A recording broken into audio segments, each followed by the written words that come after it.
Salve, salve pessoal, sejam todos muito bem-vindos a mais um episódio do Wesley Podcast. Um feliz 2024 para todo mundo. Estamos aqui hoje com o doutor Alexandre Venturi, médico e neurologista. E hoje a gente vai trocar uma ideia sobre cérebro, doenças, protocolos, tratamentos e etc. Professor, obrigado pela sua presença aqui.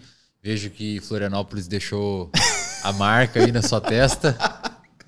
Desde o primeiro dia. É, cara, é comum. A galera vem de fora pro podcast e aí aparece queimado aqui porque acha que... Não, tá nublado, eu não vou me queimar. Eu resolvi dar trabalho pro editor aqui pra ver se ele faz alguma coisa. Ale, deixa eu te perguntar. Manda. Você é um cara que é médico, neurologista, então obviamente tem um conhecimento amplo aí em diversas questões relacionadas à neurologia, a cérebro, a doenças, mas, pelo menos que eu tenho acompanhado nos últimos anos, você se debruça mais sobre enxaqueca. É um dos temas que eu mais estudo, até porque eu tenho enxaqueca, né? E assim, mais do que ter, eu já tive enxaqueca crônica 2 vezes na vida. O que quer dizer que eu já fiz muita cagada 2 vezes na vida. Então, meio que eu aprendi um pouco na pele antes de entender como funcionava. E tipo, eu aprendi na pele, só que a primeira vez que eu cronifiquei mesmo, eu já estava na faculdade. Foi no finalzinho da faculdade. Então, assim... a gente tá falando de uma doença que pega 15% da população mundial. Não é uma doença rara, é doença comum. Uhum. Você supõe que um médico, no final da faculdade, tem um mínimo de conhecimento de uma doença que pega 15% da humanidade. Uhum. Tá, na verdade não. Não tem. A impressão que eu tenho hoje é que parece que quanto mais comum é a doença, menos as pessoas querem estudar. Uhum. E aí, aquilo que deveria ser comum, que todo mundo sabe fazer, sabe tratar... na verdade, é maltratado porque parece muito fácil. Entendi. Ainda mais quando você pega na neuro. A gente tem que entender que a neurologia, durante muito tempo, a maior parte das doenças não tinha tratamento. Então, qual que era a brisa do neurologista? É fazer o diagnóstico. É aquilo, eu quero ver aquilo que é ultra mega raro. Uhum. E eu tinha muito essa brisa. Aquelas doenças legal, rarona, que o cara muda não sei o que, enxerga um mundo diferente. Exato. E assim, e eu tenho essa brisa, eu sempre fui esse cara, até na residência, que gosta disso. Tipo, eu estudo algumas coisas que são ultra mega raras também. Só que aí que tá o problema. Aquilo que é comum não pode ser maltratado porque é o que ferra a vida da maior parte das pessoas. A gente tá falando de uma doença que boa parte do problema estaria resolvido com um estilo de vida decente. Não vou dizer que 100%, tá? Não é isso, mas boa parte do problema você resolveria com um estilo de vida decente. E a gente não consegue fazer nem isso.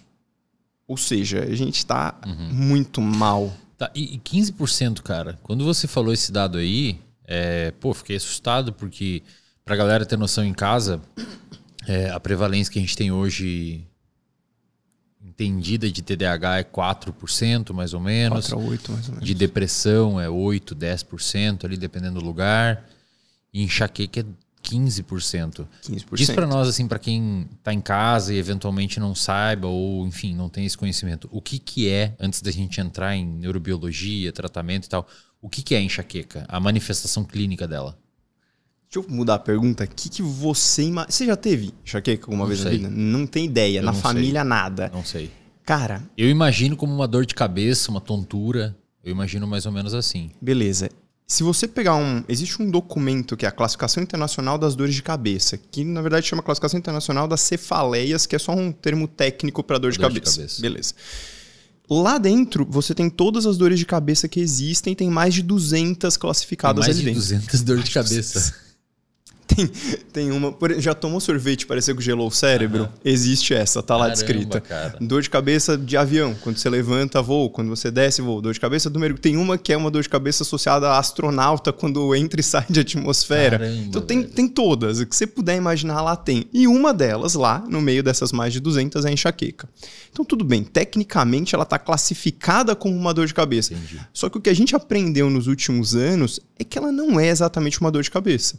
Tanto que a coisa mais comum que tem, a pessoa vai no pronto-socorro com dor, e aí ela vai tomar tramal ou algum outro opioide, morfina, esse tipo de coisa, e não funciona. E é um pouco esquisito você pensar, é uma dor, por mais que seja de cabeça, tá? Mas por que não funciona direito o tratamento com opioide que era para ser o remédio mais eficaz, mais potente e tal?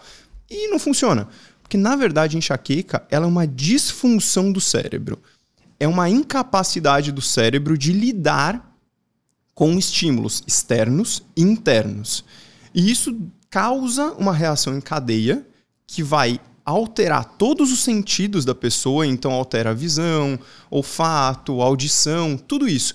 E uma das coisas que altera é a percepção da sensibilidade. Então, normalmente, quando a pessoa está em crise, ela acha que tem um vaso que está para explodir na cabeça dela. Ela sente um pulsar que geralmente é de um lado só, 60% é de um lado só, 40% dos dois lados, como se estivesse pulsando na cabeça dela. E às vezes ela vai no médico e fala, cara, tem um negócio que vai pulsar na minha... Faz uma ressonância, eu juro por Deus que tem um vaso ali que vai explodir. É como se a pessoa de fato sentisse a mecânica pulsando. Como se fosse mecanicamente pulsando. Porque esse vaso, que geralmente o médico fala que não existe, que é coisa da sua cabeça, aquela frase clássica, né? Literalmente. Pô, mas daí eu pra sacanagem falar, né? Enxaqueca é coisa da sua cabeça. Eu quero falar, mas é mesmo, eu quero tratar, é pequena. Só que esse vaso, ele de fato existe, porque é o que você falou. O que está acontecendo é que ela está sentindo a mecânica da pulsatilidade, a capacidade sensorial dela está tão elevada que aquele vaso lá, ele tem um nervinho que está encostado trazendo sensação. E tem até... você tem esse vaso, eu tenho esse vaso. E ele tá... Beleza, ele tá desse jeito agora. Só que a gente não tá sentindo. Entendi. O que tá mudando... E até tem uma mudança na pulsatilidade, mas não é tão relevante. O que tá mudando mesmo é o quanto aquele nervo tá trazendo de informação e o quanto essa informação tá sendo amplificada pelo cérebro. Olha só, cara. Seria o equivalente a uma pessoa que tá tendo um ataque de pânico... Sentiu o coração bater. O coração sempre esteve batendo. Exato. Mas você só surgiu um coração novo ali. Isso. Só que a atenção permite com que a pessoa perceba aquilo. Exato. E aqui, além da atenção, a gente tem a própria capacidade de transmissão que está alterada. Você tem alguma imagem disso daí ou não tem? Se tiver, pede pro Gabi botar aí. Procura acho que fisiopatologia. Vai passando elas. Não, nas imagens que eu te mandei. Vai passando elas e aí a gente acha que... Bota na tela aí depois e vai passando. Tem uma imagem, acho que tá como fisiopatologia, que aí você vai conseguir ver bem, porque ela tem exatamente o vaso com um nervinho saindo dele. Caraca, aumenta a capacidade sensitiva mesmo ali da... Dependendo do estado de cronificação da pessoa, a capacidade sensorial muda aí. Essa aí? É. Então, tá vendo aqui, bem aqui embaixo na esquerda, você tem o próprio vaso, ele recebe aferentes neurais. Então, você tem um pedacinho de um neurônio que está lá encostando nesse vaso e está transmitindo, está captando as informações que estão chegando desse vaso. Só que ele não só capta, como ele provoca alteração de alguns desses vasos aqui. Então, ali no meio, se você ler, está escrito Trigeminal Ganglion. O gânglio trigeminal, ele foi talvez o grande marco do estudo da enxaqueca. O que a gente descobriu ali no estudo da enxaqueca, se eu não me engano, foi acho que por volta dos anos 90 que a gente descobriu o sistema trigêmino-vascular, que é essa junção entre esse nervo específico, que a gente chama de nervo trigêmeo, e os vasos, que é um nervo que vai controlar a sensibilidade do rosto, mas também vai controlar dentro da sua cabeça a sensibilidade dos vasos que estão passando no seu cérebro, das meninges, que são como se fossem estruturas que protegem o cérebro, uma espécie de membrana em volta dele, a sensibilidade do crânio, tudo vem daí. E esse sistema, ele também está grudadinho nos vasos sanguíneos. Entendi. E ele altera a forma como esses vasos funcionam também. Então é uma relação que a gente chama de bidirecional, ou seja, ele capta mais o que o vaso está fazendo, só que ele também altera o funcionamento do vaso. Na enxaqueca, esse sistema está disfuncional. E esse sistema disfuncional, ele até provoca tanto vasodilatação quanto vasoconstrição, ou seja, o vaso ele alarga ou ele fecha, dependendo de como que está a ativação desse sistema. E é tão doido, mas tão doido, que também tem um outro grupo de neurônios que está agindo, que fazem parte de um sistema, uma parte especial do sistema nervoso que a gente chama de sistema autonômico. Então ali embaixo tem gânglio esfenopalatino. Esse gânglio ele está associado a alterações, por exemplo, que a gente vê, fazendo o seu paralelo de uma crise de pânico, a reações que a gente vê em crises de ansiedade, em crises de pânico, onde a pessoa começa a ter taquicardia, sudorese. Esse funcionamento automático do corpo, das vísceras, ele geralmente é controlado pelo sistema nervoso autônomo. E o que pode acontecer aqui na enxaqueca? A pessoa pode, por exemplo, ter uma leve queda das pálpebras, porque os músculos que controlam as pálpebras ficam um pouquinho mais fracos. Ela pode ter um leve lacrimejamento, ela pode ter um corrimento nasal, pode ter algumas alterações oculares. Isso costuma ser bem leve. Só que tem outras dores de cabeça onde essas alterações são muito, muito, muito, muito intensas e a pessoa literalmente tem um olho fecha, a pupila muda completamente de tamanho, ela começa a chorar de um lado só. E aí tem uma que é muito famosa, que é uma prima distante da enxaqueca, que a gente chama de cefaleensalvas, que foi... Essa eu já ouvi falar. Essa foi classificada como a pior dor da humanidade. A princípio, de todas as dores conhecidas, essa ganhou o título de a pior. Tem estudo com gestante que teve parto sem analgesia, sem nenhuma técnica para aliviar a dor, e que elas acham que as salvas é pior do que a gestação. Cara. Eu tenho um paciente que diz que é mentira isso, porque ele teve uma torção testicular e ele jura pra mim que a torção testicular é pior. Mas aí, eu acredito, tá? Eu nunca tive, mas não vou duvidar da palavra dele, não. Mas na enxaqueca especificamente, isso acontece de forma mais sutil, leve, e é só em 5% dos pacientes. Então não é algo que a gente espera. Quando a gente vê esse tipo de coisa, na verdade a gente pensa, putz, será que é mesmo enxaqueca ou será que não é outra coisa? Pode acontecer? Pode, mas na maioria dos casos é muito sutil, a pessoa não repara. Só que esse sistema todo disfuncional, que lá para os anos 90 a gente falou, puta, descobrimos de onde vem o problema, tá ligado? Hoje a gente descobriu que não é daí também o problema, não. O grande problema aqui da enxaqueca, na verdade, ele começa numa estruturinha chamada hipotálamo, que fica bem no centro do nosso cérebro, que é um negocinho assim, mano, tamanho do meu polegar aqui. E que, para quem não sabe, é uma estrutura que funciona como um gerentão do nosso cérebro. Ele vai controlar as áreas que vão estar ativas e as áreas que vão estar inativas. Então, tem uma imagem ali que eu coloquei, acho que é fases da enxaqueca. Nessa imagem dá pra gente conseguir... Essa não...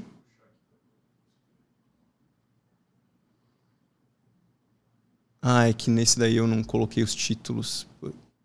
Não, mas ele vai passando aí, a gente vai achando. Deixa eu te perguntar enquanto isso. Então, assim, essa disfunção ou esse funcionamento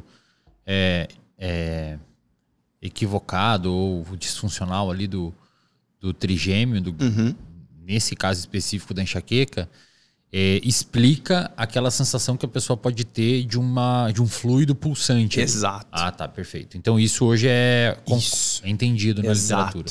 Isso aí talvez tenha sido a revolução para a gente entender o que é o sintoma mais desagradável, que é essa sensação de dor, basicamente. Aí, essa imagem aí é bem legal. Então, olha só que interessante. Existem algumas doenças que têm um mecanismo com nomes diferentes para a mesma coisa. Então, vou pegar um exemplo aqui que acho que você estuda bastante, que é a bipolaridade.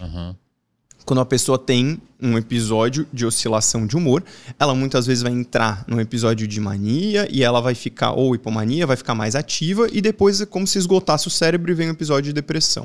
Beleza. A gente pega agora uma doença neurológica que é a epilepsia. A pessoa tem, por exemplo, uma crise convulsiva, depois que a convulsão em si acaba, ela entra num período de letargia, rebaixamento, que a gente chama de pós-ictal. E esse mecanismo acontece em várias doenças. Olha como acontece na enxaqueca. A gente tem a fase ictal, que é a dor propriamente dita, com as características mais comuns. Então é a dor de cabeça, que a gente já conversou que não é exatamente uma dor, é uma hipersensibilidade. Geralmente vem com a alteração dos outros sentidos. Então, uma intolerância ao movimento, uma dificuldade de fazer exercício, piora da dor. Que aí é aquela pessoa que fica mais parada, assim. Exato. Sensibilidade à luz. Aí vem a sensibilidade à luz, sensibilidade ao barulho, sensibilidade a cheiro. Inclusive sensibilidade ao manejo interno dos órgãos. Então ela começa a ter náusea, por exemplo. Ou seja, a hipersensibilidade é tão grande que só por ter alimento no estômago ela já começa a ficar mais... Cara. E aquilo tudo vai travando nela e vai piorando. Quando você pega algumas medicações, tipo, que eu dei o exemplo dos opioides, o Tramal, que é super famoso, o Tramadol, ele causa muita náusea. Então é muito comum que a dor piore. Ou seja, além de não ter efeito analgésico, geralmente quando a pessoa nota algum efeito analgésico, ela costuma usar o Tramal misturado com outros analgésicos juntos. Então ela acaba tendo efeito mais dos outros analgésicos do que o próprio Tramal. Mas eu imagino que muita gente tome Tramal equivocadamente Achando que é uma Sim, dor. hoje a gente fala Deve que assim... ser até receitado equivocadamente. Exato, porque hoje a gente entende que, tirando ultra raras exceções e que até essas exceções são bem discutíveis se elas deveriam ser exceções ou não tem lugar no tratamento da enxaqueca para uso de opioides, tramal, morfina, codeína, Entendi. todos eles, porque eles não atuam no mecanismo da doença. Eles atuam de outra forma e alguns efeitos que eles causam, como por exemplo náusea, podem piorar ainda mais a dor. Então, nesses casos, a gente olha e fala, cara, a pessoa... É muito comum a pessoa chegar, por exemplo, no consultório e falar, cara, minha enxaqueca é terrível, não passa com nada, nem com morfina. E assim... Mas é esperado que não passe Exato. nesse caso, né? Eu lembro que quando eu era aluno, eu ia no pronto-socorro e a neuro, quando tava de plantão, a gente conseguia dormir assim umas 2 horinhas ali à noite e tal. Aí o pessoal, quando chegava alguma coisa pra gente, ligava, né? Você era acordado pelo celular lá pras 3 da manhã, 2 da manhã. E vinha algum paciente assim, olha, esse paciente aqui tem uma dor de cabeça refratária, não sei o que lá. Você chegava para ver a pessoa estava intoxicada de opioide. Caramba, E cara. nada funcionava, a pupila assim fechadinha, você literalmente intoxicada. Ela já passou o dia inteiro em outro pronto-socorro, veio transferida para cá por causa de uma cefaleia refratária, uma dor de cabeça refratária, que não melhorava com nada. Aí a gente olhava e falava, peraí, o que você usou? Ah, usei isso, usou... Cara, todos os opioides que existem. Aí pegava e fazia, às vezes, um teste com uma medicação simples. Podia ser uma dipirona, podia ser um anti-inflamatório. E a mesma pessoa que estava intoxicada de opioide melhorava com analgésico simples. Só pra você ter uma ideia de quanto errado tá esse tratamento. Não tô dizendo que todo mundo vai melhorar com analgésico simples, mas, porra, é fora do que seria o compasso lógico da doença. E aqui, dependendo da fase da enxaqueca, a gente já consegue enxergar que áreas cerebrais diferentes são ativadas. Então, essas áreas aí em amarelinho são áreas que estão sendo ativadas em cada uma das fases da enxaqueca. Que, como acontece com muitos transtornos funcionais, a pessoa fala, porra, mas eu fiz 15 mil exames e não apareceu nada. Então, falando que é a dor da minha imaginação, que não sei o que lá. No caso da enxaqueca, apesar dos exames comerciais não aparecerem, a nível de pesquisa, a gente consegue identificar. Então, assim, eu tô até te mostrando ali que consegue. E essa é uma doença que a gente separa ela, a princípio, em algumas fases. Aqui eu coloquei as 3 principais, mas tem até uma 4ª fase que não tá ali, que é o pródromo, que ele colocou aí como pré-ictal, o ictal, que é a dor de cabeça, e o pós-ictal, que é o pós-dromo, que é a sensação de letargia pós... Então, é como se fosse assim, eu começo a ter a doença, a crise de enxaqueca, antes da dor de cabeça. Isso que era a minha pergunta. Como é que caracteriza o pródromo? Tem uma outra imagem parecida com essa. Manda aí pra mim. Porque imagino que muito do tratamento vem no pródromo, né? Tipo assim, tratamento não, mas manejo. A pessoa aprender a identificar. Isso. Aí eu concordo. Então, vamos lá. Durante muitos anos, a gente achou que a enxaqueca era só aquele meinho ali, ó. A dor de cabeça que dura de 4 a 72 horas. Hoje em dia, a gente já sabe que ela pode começar antes da dor começar. Até dias antes. 48, 72 horas. Caraca, velho. Então, dias antes. imagina uma pessoa que tem, por exemplo, como sintomas ali de pródromo, flutuações de humor que duram por volta de 3 dias. Aí vem uma dor de cabeça por mais um tempo e depois dessa dor de cabeça vem um período de rebaixamento parecido com uma depressão que pode durar mais 48 horas. Tem alguma doença que te lembra isso? Que tem essa flutuação cíclica? Imagina quantos pacientes não confundem exatamente com um quadro, por exemplo, de ciclotimia, com um quadro de bipolaridade. Isso acaba, às vezes, confundindo. E mais do que isso, como a gente está falando que boa parte dessas alterações do pródromo são alterações de humor, por exemplo, isso daqui pode descompensar outros transtornos de humor que estão associados. Então, eu tenho pacientes que passaram, assim, 10, 20 anos tentando tratar um quadro depressivo que não melhorava. E não melhorava por quê? Porque tinha enxaqueca junto que não estava sendo tratada. Olha só. E aí, quando você estabilizou a enxaqueca, você estabilizou as duas coisas e a pessoa que passou 20 anos ali sem conseguir uma qualidade de vida decente, ela melhorou. Mas não é só por causa da dor, mas é porque a disfunção cerebral que começa naquela estrutura pequenininha chamada hipotálamo vai descompensar o sistema límbico dela, vai descompensar o pré-frontal dela, ela começa a ter alterações de atenção, que ela fica igualzinho um TDAH, por exemplo. E depois vem um período de dor e letargia, onde ela também não consegue se concentrar. Essas alterações do pródromo, quando a gente olha, elas são exatamente alterações do hipotálamo. Porque o que o hipotálamo faz? ele controla, por exemplo, a quantidade de água que tem no nosso corpo. Então ele controla nossas... Né? Isso.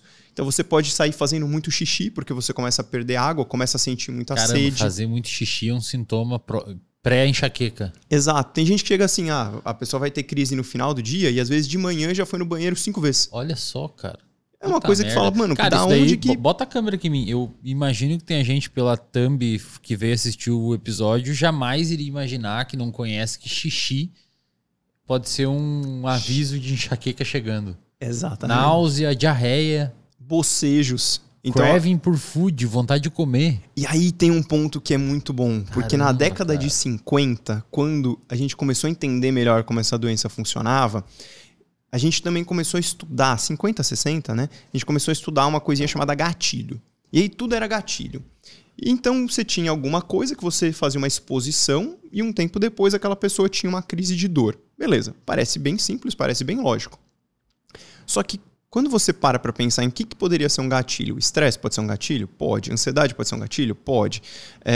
Sono pode ser um gatilho? Pode. Agora, qual que é mais objetivo? Qual que é mais localizado, que é fácil de você medir? A alimentação. Você consegue medir, você mede a quantidade, você mede o que a pessoa comeu, a hora que a pessoa comeu, é bem mais objetivo. E aí, naquela época, a gente começou a achar que todas as crises pareciam que tinham algum gatilho alimentar. E até hoje tem gente vendendo essa ideia, que é a dieta da enxaqueca. Só que olha que doido, muita gente fala o seguinte, eu como chocolate e tenho crise. Mas você gosta de chocolate? Não. Então por que você comeu chocolate? Não sei, me deu uma vontade louca de comer chocolate. Ou seja, talvez ela já estivesse em pródromo. Então, entendi.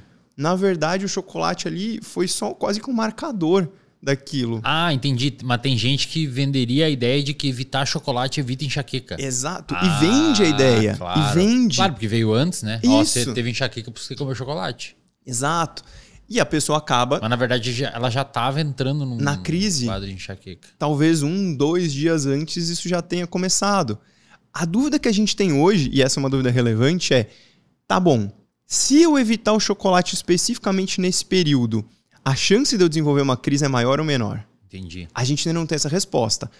Alguns estudos mostraram que eu tenho alterações da insulina antes da fase de dor.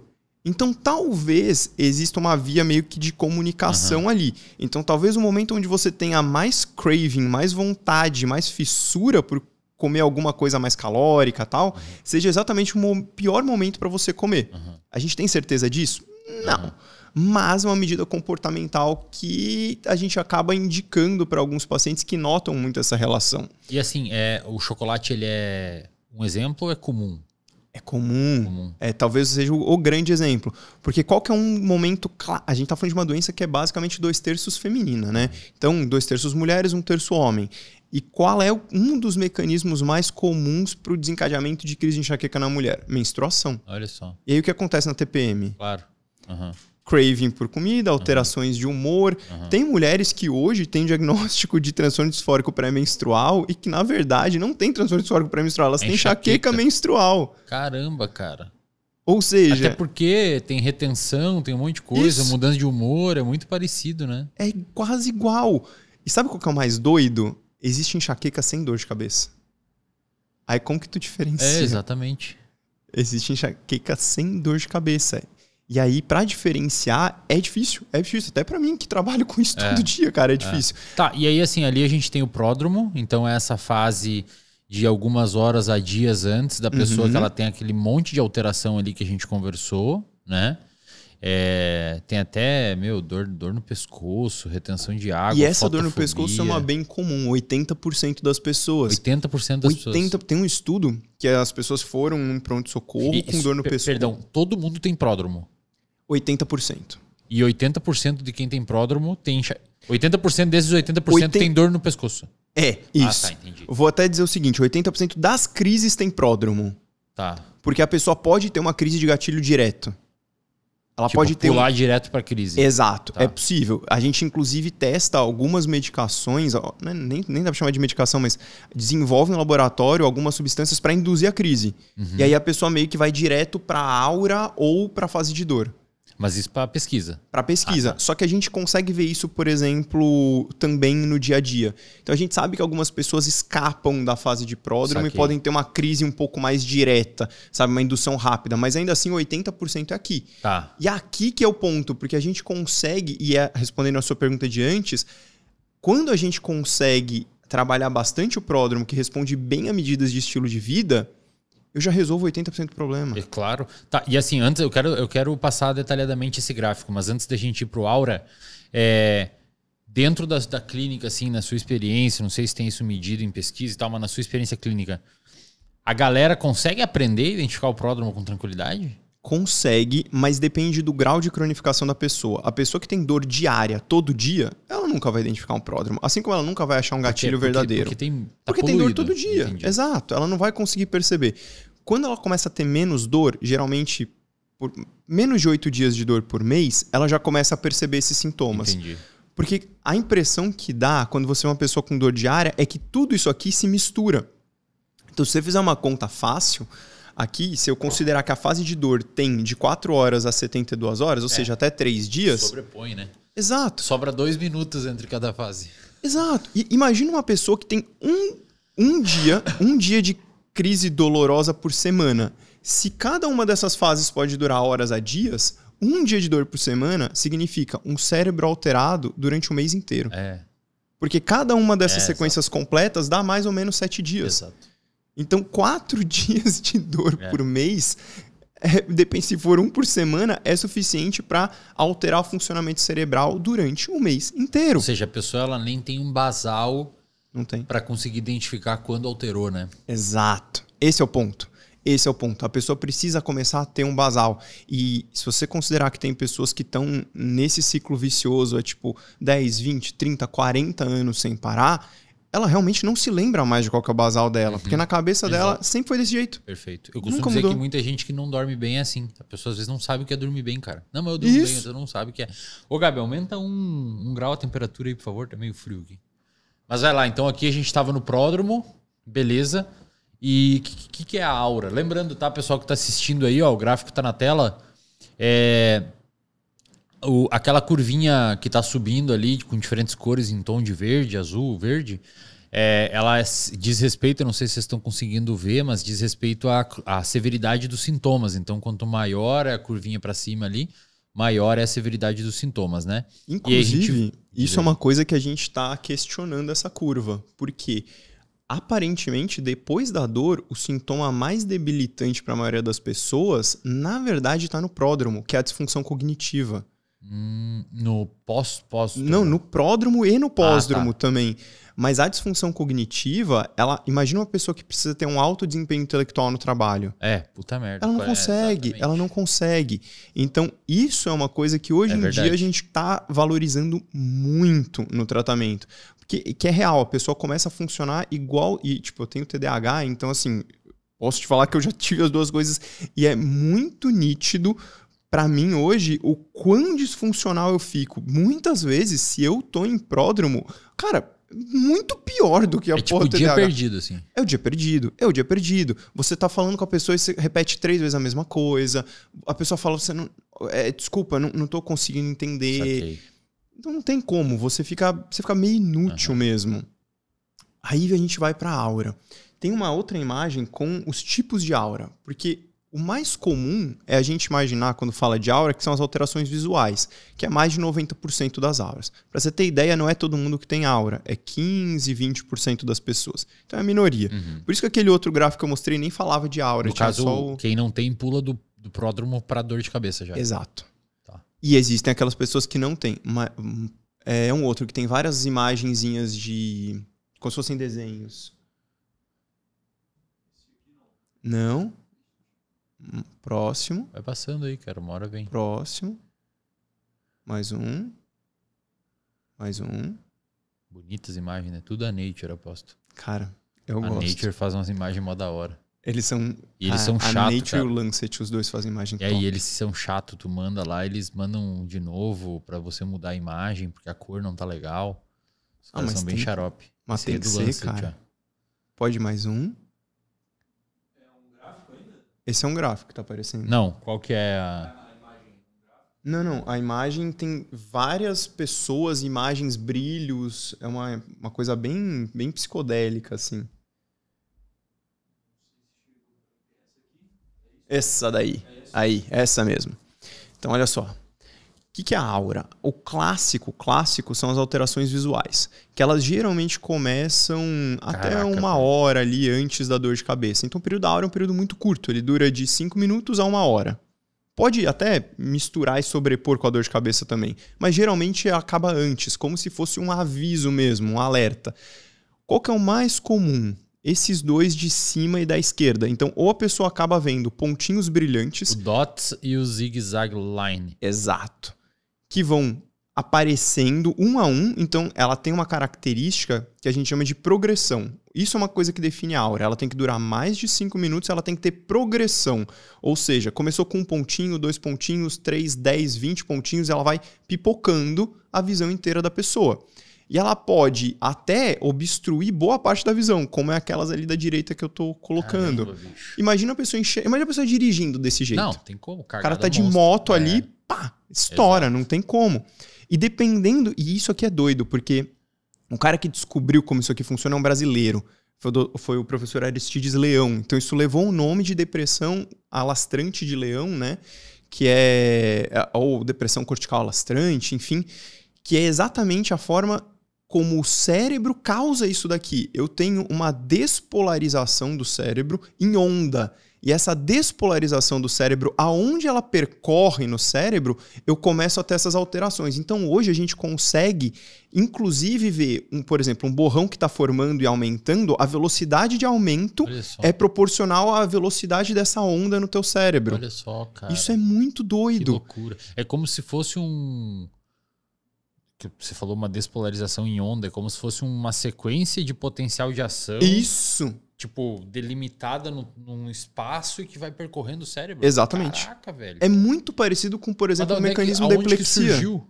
Eu ia falar isso, parece uma mini epilepsia localizada que anda. É isso. É uma epilepsia que anda. É isso. Caraca, velho. Tanto que existiu uma época que inventaram um negócio chamado, que acabou que não foi aceito, tal, mas chamavam de migraneolepsia, porque migrânia é o nome técnico para enxaqueca que a gente usa. E lepsia de epilepsia. Então, migraneolepsia, que era a mistura das duas coisas. Caraca, meu. E aí, dependendo da região que eu pego, geralmente isso daqui começa na parte mais de trás aqui do cérebro, né? Córtex visual. Exato. E a parte mais central do córtex visual, geralmente ela controla as imagens mais brutas. Então eu tenho os borrões. Quando eu começo a afastar um pouco dela, eu começo a ter, por exemplo, os reforços luminosos. Então esse zig-zag line aí, você vê que ele é coloridinho. Aqueles outros ali do canto também são coloridos. Então eu já tô afastando da área onde eu tenho a definição da imagem em si e chegando nessas áreas que controlam cor. E dependendo, conforme eu vou esticando ainda mais essa despolarização, eu começo a pegar áreas que formam formas geométricas. E eu começo a formar exatamente esses círculos, quadrados, zigue-zagues. Exatamente. E tudo isso vai progredindo até uma hora que você ultrapassa a área visual. A maioria das pessoas não tem aura. Das pessoas que têm aura, a maioria não ultrapassa a área visual. Fica só nos sintomas visuais. Mas existem algumas pessoas que ultrapassam os sintomas visuais e começam a ter, por exemplo, formigamentos, que é essa imagem aqui da mãozinha. Então você vê que o formigamento que está todo pontilhado começou ali nos dedos e foi subindo. E aí foi pegando a boca também, a região em volta do olho. Agora imagina uma pessoa começa a ver um borrão e aí começa a sentir a mão formigar. Cara, tá infartando. Vai achar que é infarto. Vai achar que é infarto, vai achar que é um AVC. Exatamente. E aí, quando você passa um pouquinho mais da área de sensibilidade, você começa a ter o que a gente chama de áreas da fala sendo afetadas. E aí ela começa a perder a fala. Cara, deve ser assustador, meu. Ela fala sem tando e não vai. Ela vai travando. Ela jura que ela tá tendo um AVC. E existe a forma mais rara de aura, né? Que é essa daqui, ó, onde ela tem paralisia mesmo da musculatura. Então, um lado ali tá paralisado, que é o lado que tá pedindo pra pessoa apertar os olhos, ela não consegue. Aquele lado ali não aperta. Caramba, cara. E essa forma aqui ela inclusive, a gente já tem bem descrito os genes, então são formas familiares, ou seja, eu tenho um gene específico, monogenética, que vai passando de pai para filho e em sequência durante essa... Na neurologia é comum, quando a doença é mais agressiva, ela ter componente genético forte, né? O Alzheimer é assim, né? O Alzheimer genético, ele começa cedo e é agressivo, né, cara? Os 3 principais genes que a gente estuda para Alzheimer são monogenéticos. A gente tem vários genes. Por exemplo, para enxaqueca, tem um slide que a gente passou ali, que ele até tá ultrapassado, que ele tá, acho que 30 e poucos genes, Ano passado, ou começo desse ano, eu não vou lembrar direito, mas já saiu um trabalho falando em mais de 120 genes. 120 locos genéticos, na verdade. E aí imagina uma doença que tem uma variabilidade total de mais de 120 locos genéticos. A minha enxaqueca é diferente da enxaqueca de qualquer outra pessoa. Ela é muito.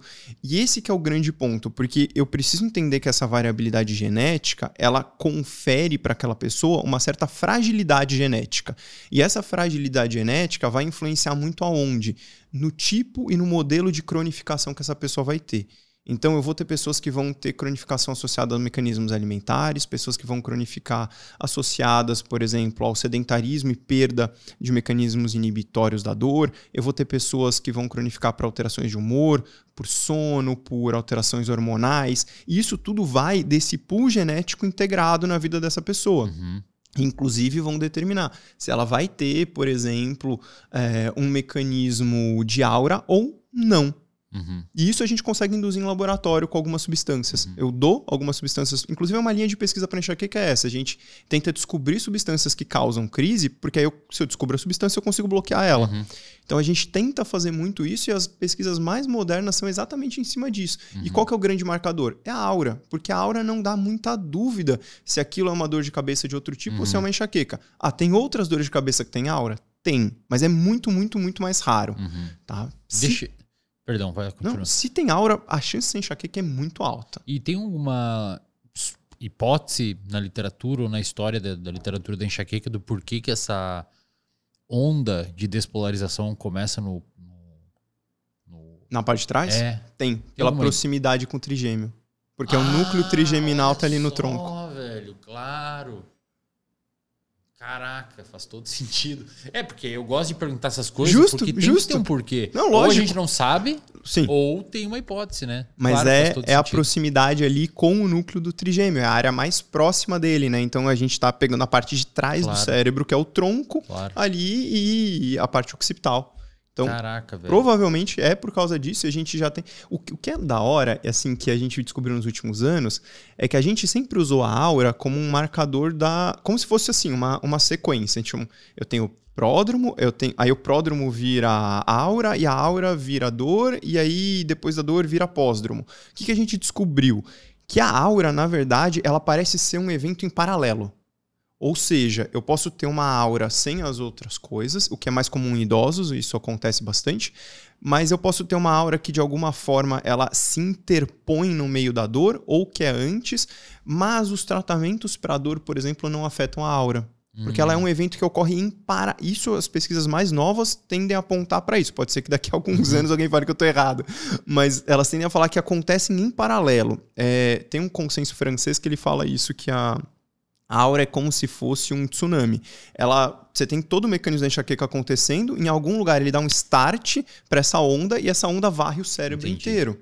A gente, há alguns anos atrás, alguns 10, 20 anos atrás, na verdade, achava que o que causava enxaqueca era o mecanismo da aura. E, assim, no Brasil a gente gostava dessa teoria, porque quem descreveu foi um brasileiro, né? Então, dá aquela coisinha, né?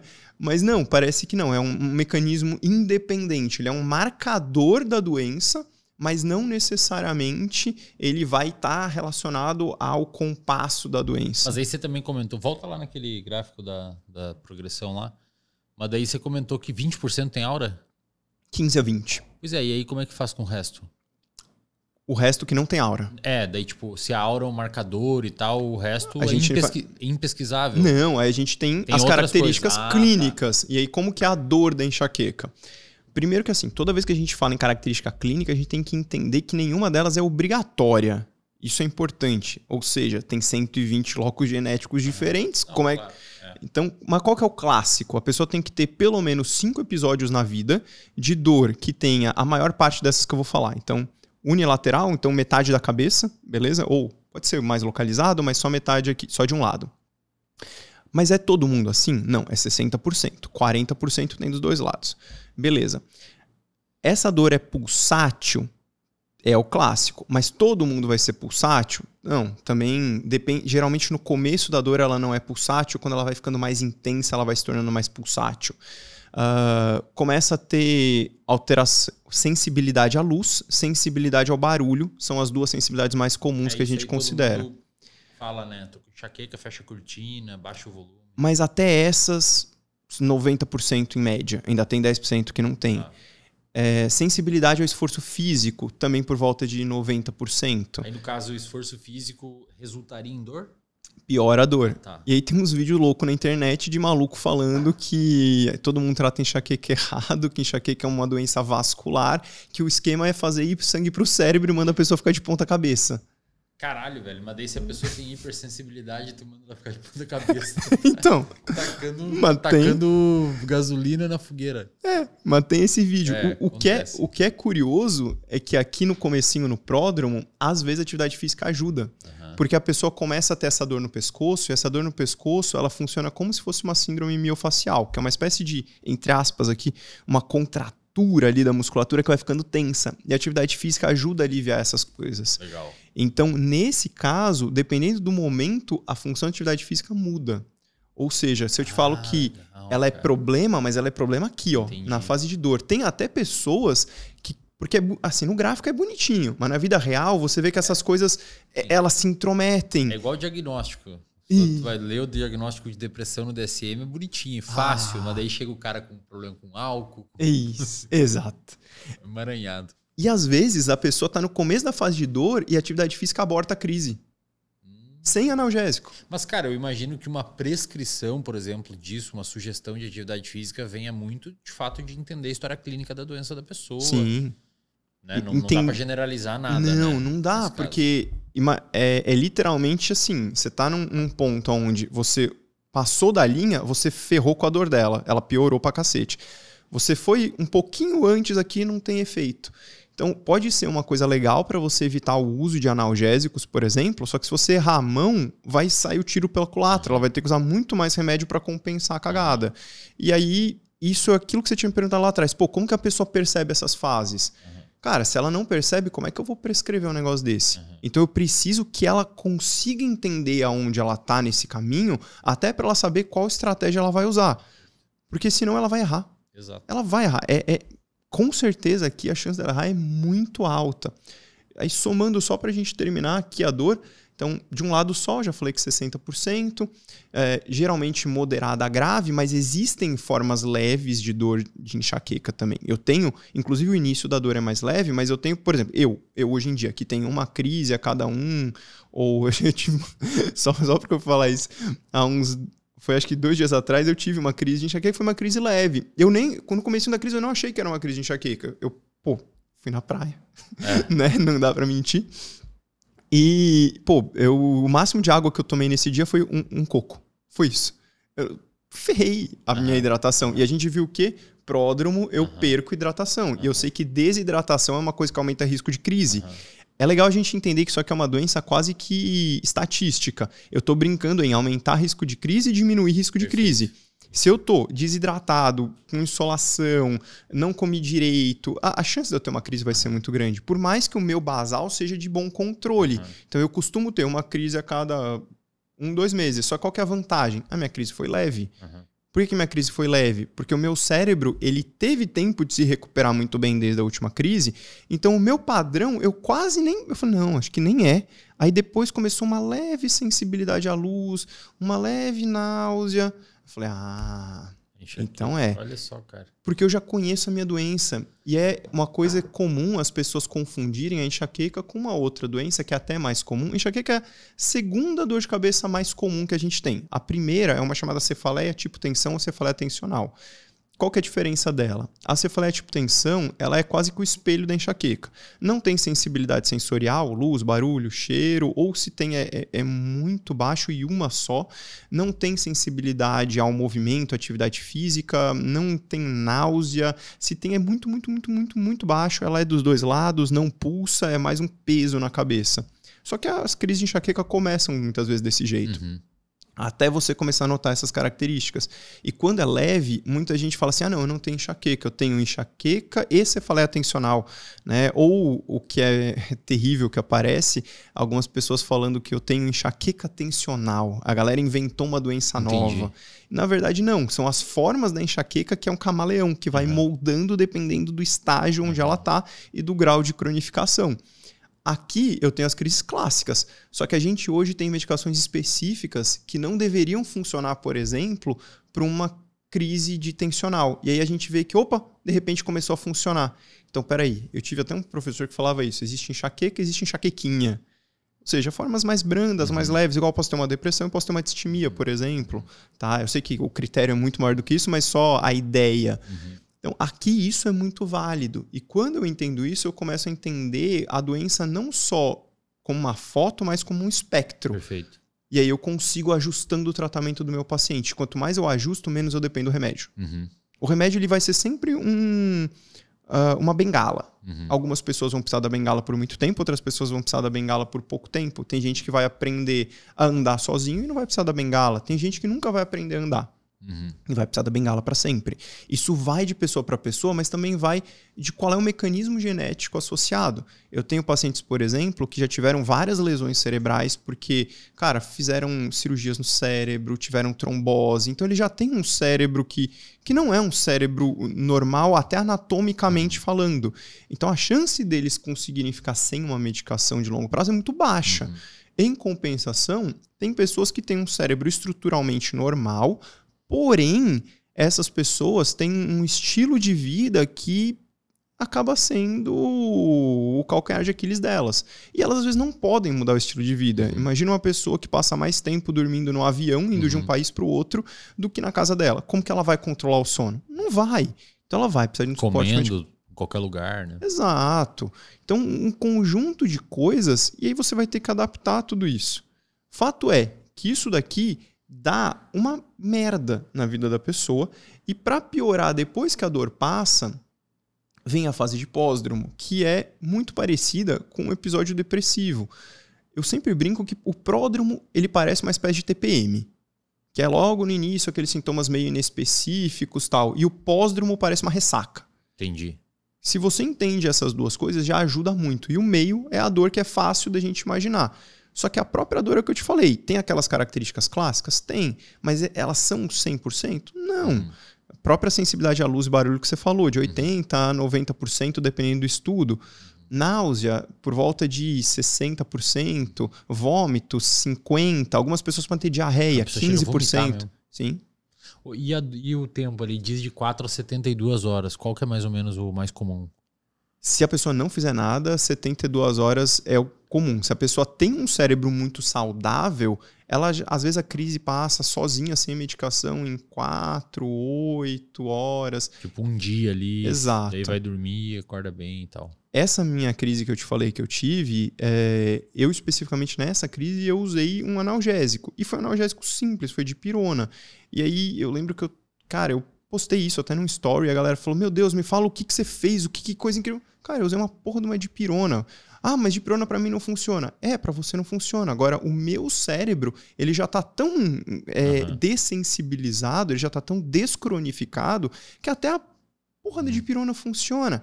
Essa é a diferença entre o que a gente achava antigamente, que era o tratamento baseado em gatilho, que era simplesmente fugir daquilo que teoricamente causaria crise, para o que a gente faz hoje, que é uma neuroreabilitação. É o fazer com que o seu cérebro se torne mais resistente à doença, do mesmo jeito que você pega um paciente com depressão e não é só ele sair do episódio depressivo. A sua preocupação também é que ele não recorra no episódio depressivo. Exato. E quanto melhor ele estiver, menor a chance dele recorrer. E aqui é a mesma coisa.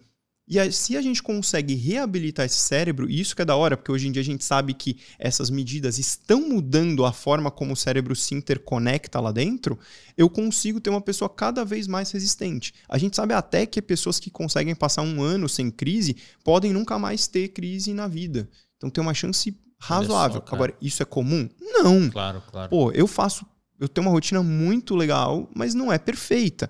E eu vou ter uma crise leve ali a cada 2 meses, porque eu fui pra praia, fiz os negócios, mas eu não vou parar a minha vida por causa dessa doença. Mas assim, seria totalmente diferente se você não tivesse rotina. Isso. Talvez essa crise leve de cada 2 meses não fosse teria semanal. crise leve. Exato. Porque o que a gente chama de cronificação? A pessoa tem um padrão, provavelmente é genético e cronobiológico, tipo, a pessoa vai ter uma desregulação automática do hipotálamo a cada X tempos. Vamos dizer que seja 1 mês, que é o mais comum para a gente falar aqui. Conforme ela vai cronificando, 1 mês entre uma crise e outra vai virando 15 dias, vai virando uma semana, vai virando 3 dias, vai virando todo dia. Imagino que além da cronificação aumenta a intensidade, né? Aumenta, só que isso às vezes engana, porque o mecanismo mais comum de cronificação, o que a gente chama de enxaqueca crônica por definição? Essa definição está mudando, mas a pessoa que tem mais de 15 dias de dor de cabeça, sendo que desses 15 dias, pelo menos 8 são crises clássicas. Só que o que a gente viu? Que não tem mais diferença entre risco de depressão, risco de ansiedade, desempenho cognitivo, entre ter 8 dias de dor ou mais de 15. E aí, onde que isso entra na sua pergunta? Tem pessoas que vão ter crises intensas o tempo todo? Tem. Só que a maioria das pessoas vai, entre as crises intensas, vai preencher esse espaço por uma dor leve que parece a tal da cefaleia tensional. Daí que vem o erro de alguns profissionais que falam, então você tem enxaqueca tensional. Entendi. Ou você tem enxaqueca e cefaleia tensional. Entendi.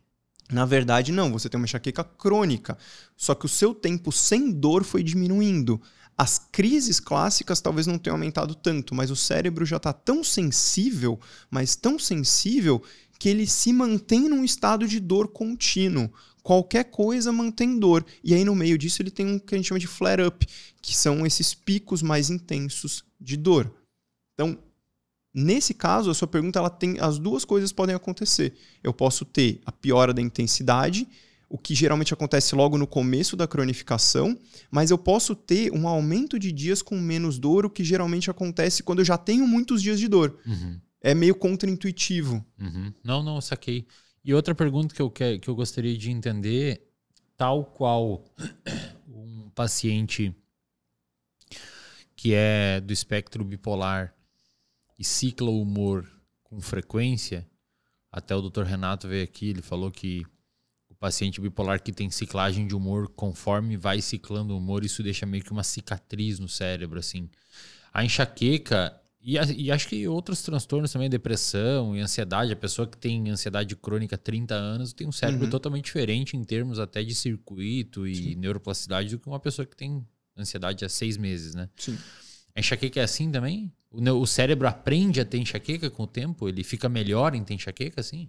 Cara, eu acho que o cérebro aprende quase tudo, né? Inclusive isso. E no caso da enxaqueca, às vezes a gente consegue ver até nos exames de imagem. E eu tô falando até dos comuns, tá? Porque você começa a ver numa ressonância magnética, por exemplo, que algumas pessoas vão aparecendo pontinhos brancos na ressonância, que são sinais de microangiopatia. Olha só. Que podem aparecer por outros motivos, como pressão alta, diabetes e tal. Mas que também são típicos de quem tem enxaqueca. É uma pequena lesão que a gente não sabe exatamente a causa dela, mas é uma região onde tem o que a gente chama de substância branca, que é onde passa como se fosse o cabeamento do cérebro, onde não está o núcleo das células, mas está os axônios que vão conectar uma célula a outra e que aquela região sofre como se fosse uma mini cicatriz. Mas é no vaso ou no neurônio mesmo? No neurônio. No neurônio. Bem no espaço onde eu tenho o axônio do neurônio passando, que é na substância branca.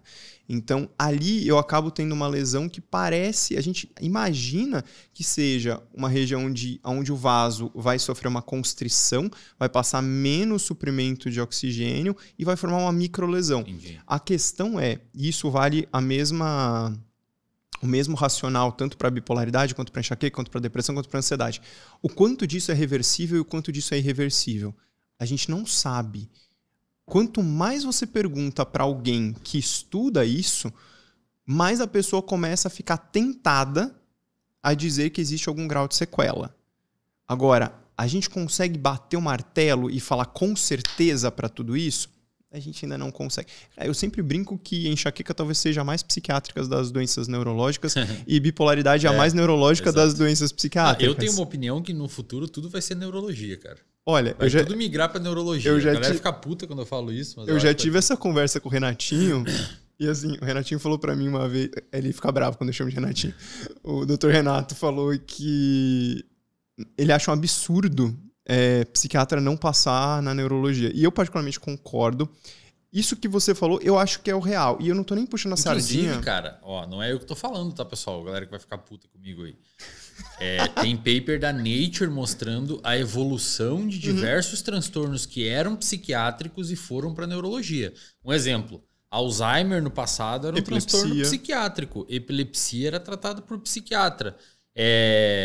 Como é que é? Outras doenças neurodegenerativas eram tratadas por psiquiatra e hoje em dia migraram para neurologia porque começaram a perceber que existe uma base, digamos assim, física dessas doenças. E cada vez mais a gente sabe que diversos transtornos psiquiátricos também têm base física. Sim. Então eu acho que a tendência é cada vez mais migrar para neurologia.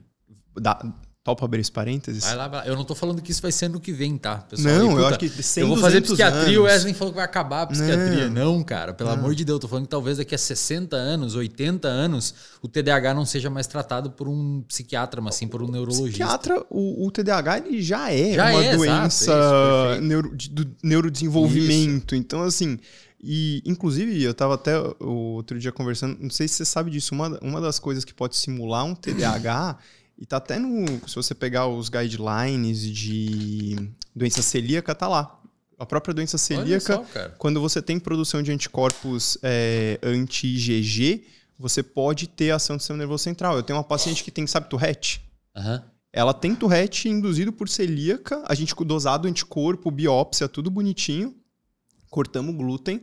O Tourette remitiu. A gente tá só esperando para publicar o caso dela. Que legal, cara. Como ela ainda não cortou 100%, a biópsia não tá top ainda para publicar, mas ela já tá assim, pô... Cara, os meus residentes até... Residente é foda, cara. Residente é foda. Residente é filha da puta, até não dá mais. A menina, ela... Um dos tiques vocais, ela gritava Flamengo, né? Aí as moleques provocavam pra gritar. Os moleques são filha da puta. Sacanagem. Mas a menina é muito gente boa, cara. A menina Mas que massa, muito gente cara. boa. Puta caso legal. Sim, e a gente vê muito isso. Se você olhar a história das duas... Porque assim, da onde sai a psiquiatria? Eu vou dar uma versão ultra mega resumida, mas... A psiquiatria sai da base religiosa, porque aquilo tudo até então era doença da alma, era punição divina e tal. Da onde sai a neurologia? A neurologia sai da neurocirurgia. A neurocirurgia veio antes, a gente abre o cérebro. Inclusive, tem uma imagem aí que tem um crânio com um buraco. Pode pôr essa imagem aí. Trepanação. Exatamente, que era o tratamento que a gente fazia para enxaqueca lá na Mesopotâmia, 7.000 anos atrás. Essas coisas aí era o que a gente fazia. E na Idade Média também fazia esses trecos. Isso aí é a galera furando, tá, pessoal? Tem mais uma. Porque provavelmente a galera devia relatar, tá pulsando, isso. Quer sair, e o aí sangue... lá o cara e... isso aí. E furava. Aí. Olha isso só, aí já na Idade Média, com alguns artefatos que o pessoal inventou para fazer esses furos. Aí já tava mais tecnológico, né? Top. Continua sendo errado, mas... Nessa época tinha anestesia, cara? Nessa época não tinha anestesia ainda, tanto que a maioria das pessoas morria. A anestesia, eu esqueci o ano que foi criada, mas foi até anestesia inalatória e tal, que foi o que mudou a história da cirurgia, na verdade. Se tem algo que fez as cirurgias darem certo, esse algo foi a anestesia. Eles começavam usando um anestésico que eles jogavam num pano, umedeciam e colocavam para a pessoa respirar. Só que a galera não tinha noção de dose. Então, mas aí era um anestésico que volátil. Fazia a pessoa desmaiar. Assim. Isso, exatamente. Não era um bloqueador de canal. Isso, de jeito nenhum. O bloqueador de canal, imagino que foi 1800 uns quebrado, que devem ter descoberto por aí, toxina lá que bloqueava canal de sódio, voltagem dependente. Que é o que a gente usa hoje na mais usada, que é a lidocaína, que é o grande anestésico local que a gente tem. Inclusive, a gente usa para alguns procedimentos de enxaqueca isso. E isso daqui era assim, sem anestesia que a galera fazia, e a gente imagina que é exatamente o seu raciocínio. Pô, tô sentindo que tem um bagulho pulsando na minha cabeça, deve ter sangue acumulado, deixa eu drenar essa porra. Exato. Mas não era, não tinha nada que ver. O que tá dando a alteração, a gente já até conversou. É o nervo que tá captando o vaso pulsar. E não o vaso que tá acumulando. Ele até tem um aumento de pulsatilidade, mas não é isso que tá causando o sintoma. E isso aqui era isso, e a próxima que se você colocar era sangria. Ah, a galera imaginava que tinha mais sangue que deveria e tirava sangue. Aí.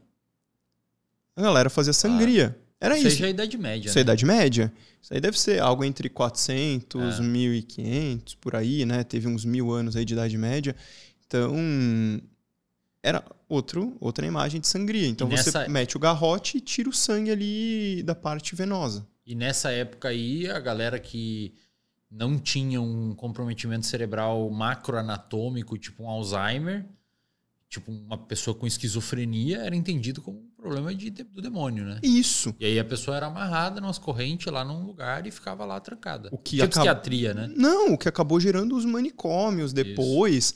Isso. Mas toda essa onda de problemas mentais, na verdade, são problemas do espírito, de um jeito ou de outro acabou desencadeando no que a gente chama de psiquiatria hoje. Agora, os procedimentos, aquilo que parecia mais palpável, aquilo tudo acabou levando a tentativa de procedimentos cirúrgicos, e esses procedimentos cirúrgicos, em algum momento alguém falou, cara, estamos fazendo muita merda, vamos começar a estudar antes de abrir? Pode ser uma boa ideia. De repente, pode ser uma boa ideia. Alguém pensou. Porra! Alguém teve uma boa ideia aí, hein, cara? É aquele cara que tá no rolê assim, ó, e os caras estão tudo bêbado querendo roubar um carro, e o cara fala, pessoal, acho que não é uma boa ideia. Foi esse mesmo cara que falou isso. A galera chegando assim, bebaça em cima da ponte, porra. Isso. O cara falou, pessoal, vamos retornar, vamos acalmar. Foi esse cara que falou isso nessa época. Com o tempo, a gente foi entendendo que, na verdade, os transtornos mentais não eram mentais, porque a própria ideia de mente, tô procurando ela até hoje. Se alguém encontrar, por favor, me mostra. Por favor, me manda pro correio um pedaço. Eu quero um pedacinho também. E a gente falou, mas não faz sentido. Hoje em dia, existe uma área da neurologia que a gente chama de neurologia cognitivo-comportamental. Olha só que coincidência. Lá na Santa, a gente tem um ambulatório que é conjunto, é neurologia e neurologia e psiquiatria, que é um ambulatório de neuropsiquiatria. Tem países onde o cara faz neurologia, faz mais um ano e ele já sai com o título de neuropsiquiatria. O contrário não existe, até onde eu saiba, em nenhum país do mundo.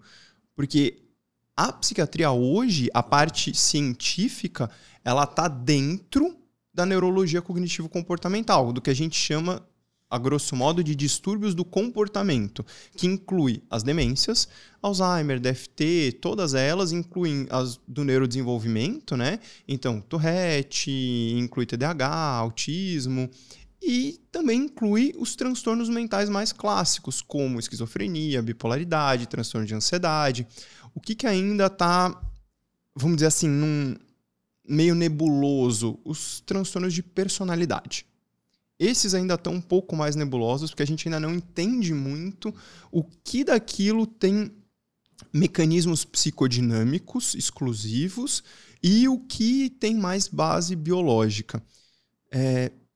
Essa é uma discussão que provavelmente ela vai ter um fim daqui a alguns anos. Não faz sentido ter um grupo ali que seja tão especial a ponto de...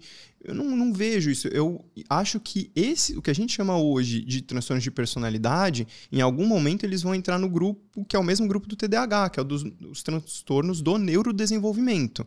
Em algum momento isso vai entupir esse grupo e vai falar, tá, aqui eu tenho distúrbios do neurodesenvolvimento, eu tenho distúrbios disso, e um subgrupo vão ser ali os transtornos de personalidade.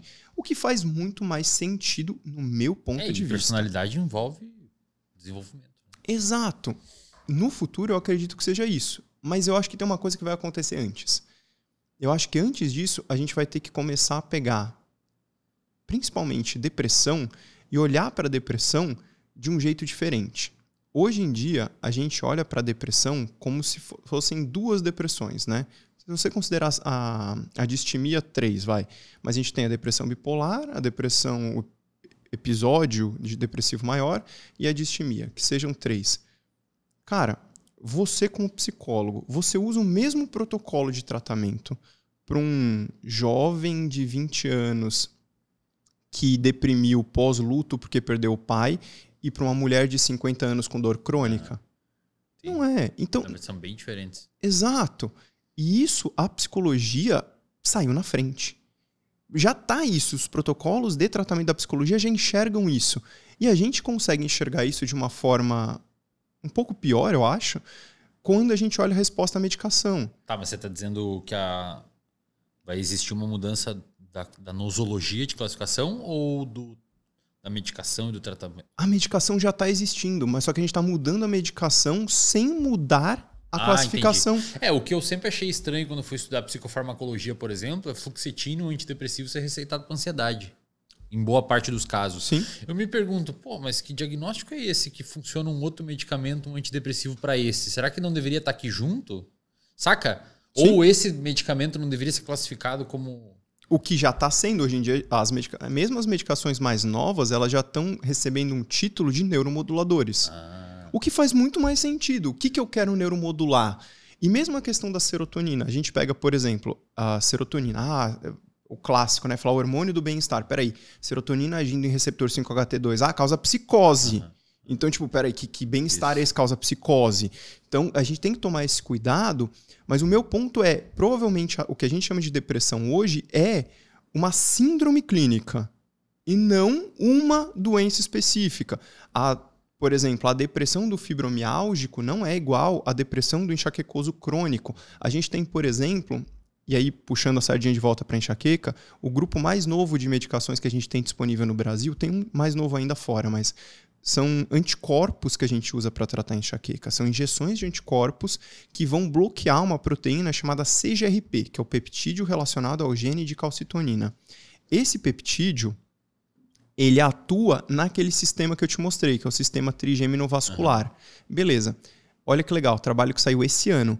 Pessoas com enxaqueca e depressão que usaram esse anticorpo tiveram melhora não só da enxaqueca, como dos níveis de depressão e ansiedade. Trabalho da década de 90. Pacientes com depressão e aumento de CGRP. Olha só. Que a gente resolveu resgatar esse trabalho. Match. Exato.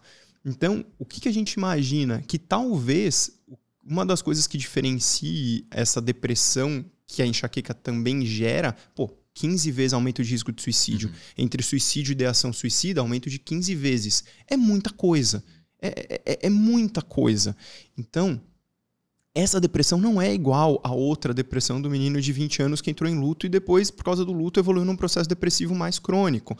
Então, eu preciso entender que esses pacientes são diferentes e o tratamento vai ser diferente. O tratamento psicoterápico é diferente, o tratamento medicamentoso é diferente. Enquanto eu continuar achando que tudo aquilo é uma doença única e todo mundo vai receber o mesmo remédio e dane-se, a gente vai ficar meio patinando, entende? E cada uma dessas condições vai ter protocolos específicos de atividade física, de terapia, de alimentação, do que quer que seja. Porque elas vão ter menos ou mais relação com cada uma dessas coisas, a depender da sensibilidade genética de cada um. É como se fosse assim, a gente está falando aqui das doenças que são a via final de muita merda. Então, eu tenho muitos problemas que vão somando, às vezes, na vida daquela pessoa, de rotina, de estrutura de sono, de sedentarismo, de alimentação cagada. E, no final das contas, isso vai levando ao desenvolvimento de várias doenças e o que vai empurrar uma pessoa mais para enxaqueca, mais para depressão ou num meio termo das duas coisas, provavelmente é a sensibilidade genética de cada um. E, por isso que elas respondem a medidas muito parecidas. Então, a ideia, assim, que você percebe, para fechar esse parênteses, é pegar, por exemplo, a depressão e quebrar em outras subclassificações para que o tratamento seja melhor direcionado. Até porque, cara, quando você pega e vai desenhar um ensaio clínico, embora exista ali a tentativa de deixar puros grupos, né, só com depressão, mas no ensaio clínico ter uma pessoa que teve uma depressão por um trauma, ou outra pessoa com uma depressão melancólica, outra com uma depressão não sei o quê, você tá botando muita gente diferente na mesma caixa, né? Você não consegue nem achar um tratamento específico, porque é muita gente distinta, né, cara? O que talvez explique porque o resultado final desses estudos mesmo quando ele é positivo, ele é feito pequenininho. Só que às vezes você pega na prática e, peraí, na prática deu melhor do que no estudo. Esses anticorpos que eu te falei para enxaqueca, se você olha os estudos, a diferença de dias de dor, por exemplo, é pequena. Tem estudos mostrando a diferença de 4, 6 dias de dor por mês. Só que tem paciente que você usa e ele tá sem ter dor há meses. Meses. Então, peraí, me explica isso.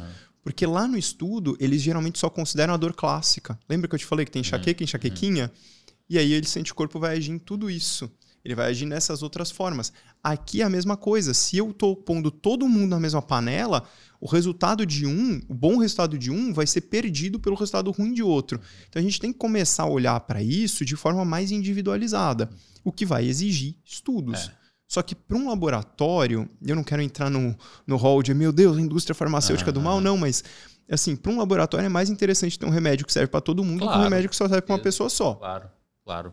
O problema dos ensaios clínicos, assim, de saúde, com certeza seria muita loucura falar o inverso. Ajuda pra cacete a gente delimitar tratamentos e os caramba. Permite com que a gente veja toxicidade, segurança, efeito colateral e tudo mais. Mas o maior problema deles, na minha avaliação, e na verdade não é nem o maior problema, é a maior limitação deles, é que eles tratam um paciente que normalmente não é o do consultório, cara.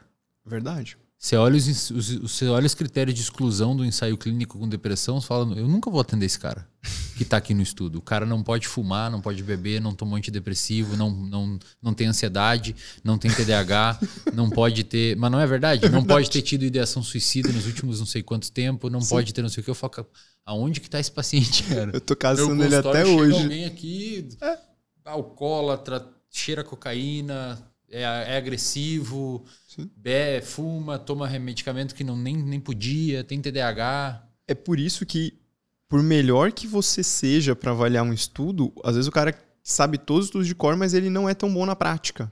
Exato. Porque ele tem que saber diferenciar isso. E aí, o que não tira o mérito do estudo. Não, pelo contrário. É você ler e aplicar aquilo que convém na sua realidade clínica, né? Só que qual que é o problema que a gente tá vendo muito hoje em dia? É a galera falando assim, isso daqui não existe porque é um paciente ideal demais e blá, blá, blá, blá, blá. Então a pessoa vai e caga para todos os estudos e faz a cabeça dela. E aí vira a desculpa para fazer o que você quiser. Fala, mano, que merda de tratamento. Você tem que ter um guia. O estudo, acho que ele é um norteador de decisão clínica. Exato. Ponto final. Não pode tomar uma decisão clínica sem olhar os estudos, cara. Aí é achismo da tua cabeça. Exato. E a gente vê isso muito hoje com o quê? Canabidiol. É uma medicação que tem um potencial clínico muito bacana. Ela é uma realidade, por exemplo, para epilepsia, já sim, em bula. Só que a galera... Aí não é o baseado da esquina, né? Pra galera entender aí, tá, pessoal? Não é o baseado que tu fuma na esquina. Não, cara, é um baseado bem mais caro que vem num vasinho. Controlado e tal. E que também não é o que você compra pela internet num vasinho âmbar sem marca Mercado nenhuma. Livre, exato. Não ia falar o nome, mas é exatamente isso. Tem uma galera que compra lá mesmo. Cara, mas é foda, isso é foda. E assim, a gente vê pessoas que têm uma resposta incrível e pessoas que não têm resposta nenhuma. Qual que é o ponto? Beleza, pode ser só efeito placebo? Sempre pode ser só efeito placebo. Mas a gente está num ponto que o excesso de uso deu uma cagada porque a gente não sabe dizer quem é potencialmente responsivo. A gente está tentando entender isso agora. Eu converso com o pessoal da indústria e, falo, cara, beleza, até para eles tá ruim, porque eles querem vender o treco. Eles querem vender, só que eles se vendem pra, sei lá, convence o médico ali, não, funciona, não sei o que lá, mostra um trabalho merda, o cara prescreve uma, prescreve duas, prescreve três, não funcionou, ele para de prescrever e começa a falar mal. Então, até pra indústria isso não é interessante. Então, você tem que começar a entender o mecanismo. E é a mesma coisa porque a gente tá falando de antidepressivo. Pra quem que esse antidepressivo é bom? Pra quem, por exemplo, antidepressivos mais clássicos, inibidores seletivos de recaptação de serotonina. Fluoxetina, escitalopram, sertralina, geralmente são uma escolha péssima para quem tem enxaqueca, porque eles pioram a enxaqueca. E o que é bizarro, uma das teorias que já foi aceita para enxaqueca, assim como para depressão, foi a teoria do déficit serotoninérgico, ou seja, da pessoa ter baixa serotonina. Só que você dá essas medicações e elas fazem o quê? Pioram a enxaqueca. Só que as medicações mais usadas, não as mais usadas, mas talvez as mais modernas para crise de enxaqueca que a gente tem disponível hoje no Brasil, que são os triptanos, eles fazem o quê? Já que os opioides eu falei que não funcionavam, os triptanos, eles atuam exatamente nos receptores de serotonina. Então eu tenho uma medicação analgésica que atua em receptor de serotonina, que é um neurotransmissor que tem 1,5 milhão de funções, só que ela atua em subtipos desse receptor, subtipos muito, muito, muito específicos. E aí eu consigo fazer o quê? Aquele sistema trigêmino vascular, eu bloqueio a passagem de impulsos dolorosos por ele. E isso que é o mais doido, porque parece que ele bloqueia de fora para dentro. Então, eu consigo... Olha que doido, é uma doença que ocorre por ativação do hipotálamo, que está dentro do cérebro, só que o remédio que faz parar a dor bloqueia os estímulos que vão de fora da cabeça para dentro da cabeça. Então, peraí, existe uma comunicação provavelmente em 2 vias. As próprias medicações mais novas que a gente tem aqui no Brasil, que são os anticorpos monoclonais, eles atuam nesse sistema do lado de fora da cabeça e não do lado de dentro. Até tem alguns estudos mostrando que eles entram ali no cérebro e tal, mas basicamente grande parte da ação parece que é do lado de fora. E isso trouxe uma revolução no tratamento da doença. Eu vejo pacientes, por exemplo, não só com os sintomas de dor, mas que depois de controlar a doença, ansiedade não tem mais, depressão não recorre mais, habilidade cognitiva melhorou. O paciente que estava com suspeita de TDAH, por exemplo, e descartado o diagnóstico. O sono estabiliza, porque a pessoa começa, imagina, a pessoa que tem picos de sonolência durante o dia, não consegue controlar, parece uma narcolepsia que ela vai cair para dormir do nada e tenta acordar e não consegue. E aí todo dia ela fazendo isso, como que ela regula o sono dela? Não regula.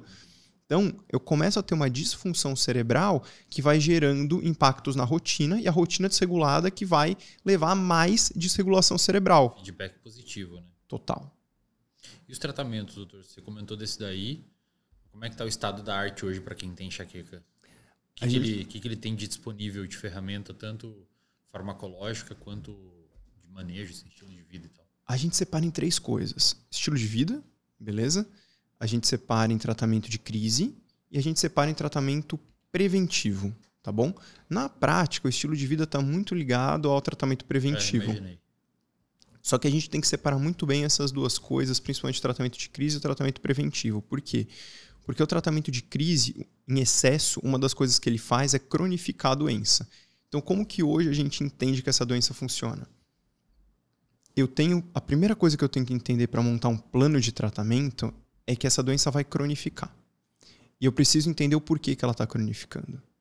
Eu preciso saber se ela está cronificando por distúrbios hormonais. Então, uma paciente, por exemplo, que toda vez que vai menstruar descompensa e tem crise, e aí ela até pode passar daquela... Eu te mostrei que eram 3 dias de dor, mas existe um negócio chamado status migranoso, onde a pessoa começa a ter dor imparável durante dias e dias e dias, e dor muito intensa, clássica, pulsátil, não consegue sair de casa, sensibilidade à luz absurda. Isso durante 3, 4, 5, 6, 7 dias, às vezes sem parar. E os remédios não funcionam. Essa pessoa vai cronificar mais fácil. Eu vou ter pessoas que vão cronificar por depressão, ansiedade associada, seja porque ela tem um quadro ou porque a própria enxaqueca induziu um quadro ansioso ou um quadro depressivo. Eu vou ter pessoas que vão cronificar por alterações, entre aspas, musculares, embora não sejam, né? Tipo fibromialgia, outras dores crônicas, disfunção temporomandibular. Vou ter pessoas que vão cronificar por alterações de sono. Vou ter pessoas que vão cronificar por alterações medicamentosas. Então, por exemplo, o uso de antidepressivos que pioram a dor. Imagina que álcool, excesso de cafeína, psicoestimulantes de modo geral. E eu tô esquecendo alguma aqui que eu passei reto por ela. Cigarro também. E entra muito na parte de química, drogas e tal. Tô esquecendo alguma coisa aqui no meio do caminho. Sedentarismo, você falou? Que aí a parte de atividade física, sono, humor. Bem, enfim, daqui a pouco eu lembro. Tudo isso eu vou ter que traçar qual que é o perfil do meu paciente. E eu vou definir o tratamento baseado nisso. Isso que vai definir o meu tratamento. Então, a gente tem classicamente... deixo o tratamento de crise para o final, mas vamos falar do tratamento de prevenção. Então, eu sei mapear qual o processo de cronificação desse paciente. Eu vou começar mudanças de estilo de vida, ou seja, terapia de ritmo biológico, o quanto que eu consigo mudar desses fatores de cronificação para reverter aquele processo de cronificação. Então, eu tenho um paciente que dorme mal, tá? Ele dorme mal porque ele bebe muito café à noite, porque a rotina de sono é uma merda, ou porque ele tem apneia do sono? Então não adianta eu simplesmente fazer uma rotina de sono e não tratar uma apneia do sono. Hoje em dia a gente sabe que a apneia do sono, e a sociedade americana já coloca isso bem claro, talvez seja o principal mecanismo de sono que leva potencialmente a demências e disfunções neurológicas de longo prazo. Só para a galera saber o que é a apneia do sono. A apneia do sono é um distúrbio respiratório do sono. O que significa isso? Que enquanto você está dormindo, você não consegue respirar adequadamente. Na maioria das vezes, o que ocorre é que durante o sono, a região aqui do teu pescoço, porque pode ter excesso de gordura, musculatura mais flácida ou até alteração anatômica mesmo. Pode ser comum em pessoas com sobrepeso, então. Mas sabe que isso a gente sempre falava só isso. Então, assim, se não tem sobrepeso, se não tem obesidade, não. A gente começou, principalmente depois do Covid, a gente começou a ver em pessoas mais novas também. O Covid também afetou muito isso, como uma sequela mesmo. Mas tem pessoas que são, pelo próprio envelhecimento, a musculatura fica mais flácida. E aí, quando ela vai respirar, principalmente se está dormindo de barriga para cima, assim, essa musculatura, ela colaba e o espaço da sua garganta onde o ar devia passar, ele não consegue passar, porque eu tenho um colabamento da musculatura e eu crio um mecanismo como se fosse uma válvula. Eu preciso fazer mais força para o ar entrar. Então, eu começo a tentar puxar o ar, ele não vem, até uma hora que eu venho sob instrução. E geralmente vira um ronco. E ferra a arquitetura do sono, imagina. Ferra a arquitetura do sono. Não precisa ter necessariamente ronco, tá? É comum que tenha, mas não precisa. Agora imagina que nesse período onde você teve uma parada respiratória, o que aconteceu com o oxigênio no seu sangue? Caiu. O que aconteceu com o oxigênio no teu cérebro? Caiu.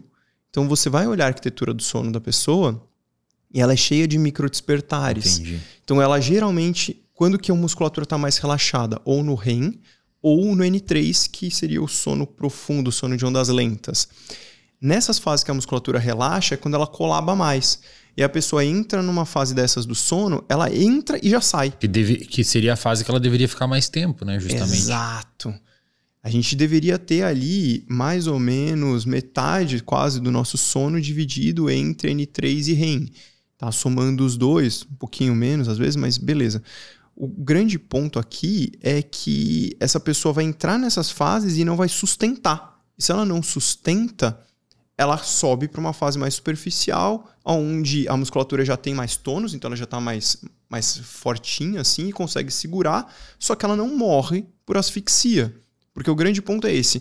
A apneia, se você mantivesse nessa fase do sono, essa pessoa ia morrer por asfixia. Como tem gente que tem parada respiratória mesmo. Às vezes, sei lá, o marido tem apneia e a esposa fala, cara, às vezes eu acho que ele vai morrer, porque ele para mesmo de respirar à noite. Mas o cérebro manja aí. Foi selecionado um sisteminha lá que identifica uma queda de oxigênio e nos acorda.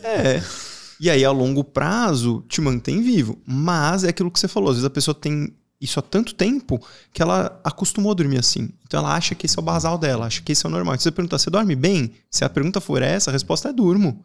Sim. Oi? Aí você pergunta, aí a mulher já olha assim e fala... Pô, tá dormindo em todo canto, porque as pessoas... O que tá na cabeça da galera? Eu durmo bem se eu durmo pesado e se eu durmo rápido. Só que a pessoa que tem apneia é como se ela estivesse vivendo em privação de sono. Então ela dorme rápido mesmo. Pô, eu imagino isso depois de 2 anos, velho. 1 ano, tá doido. Cara, eu não imagino como uma mulher dessa galera aguenta o sujeito roncando pra caralho do lado.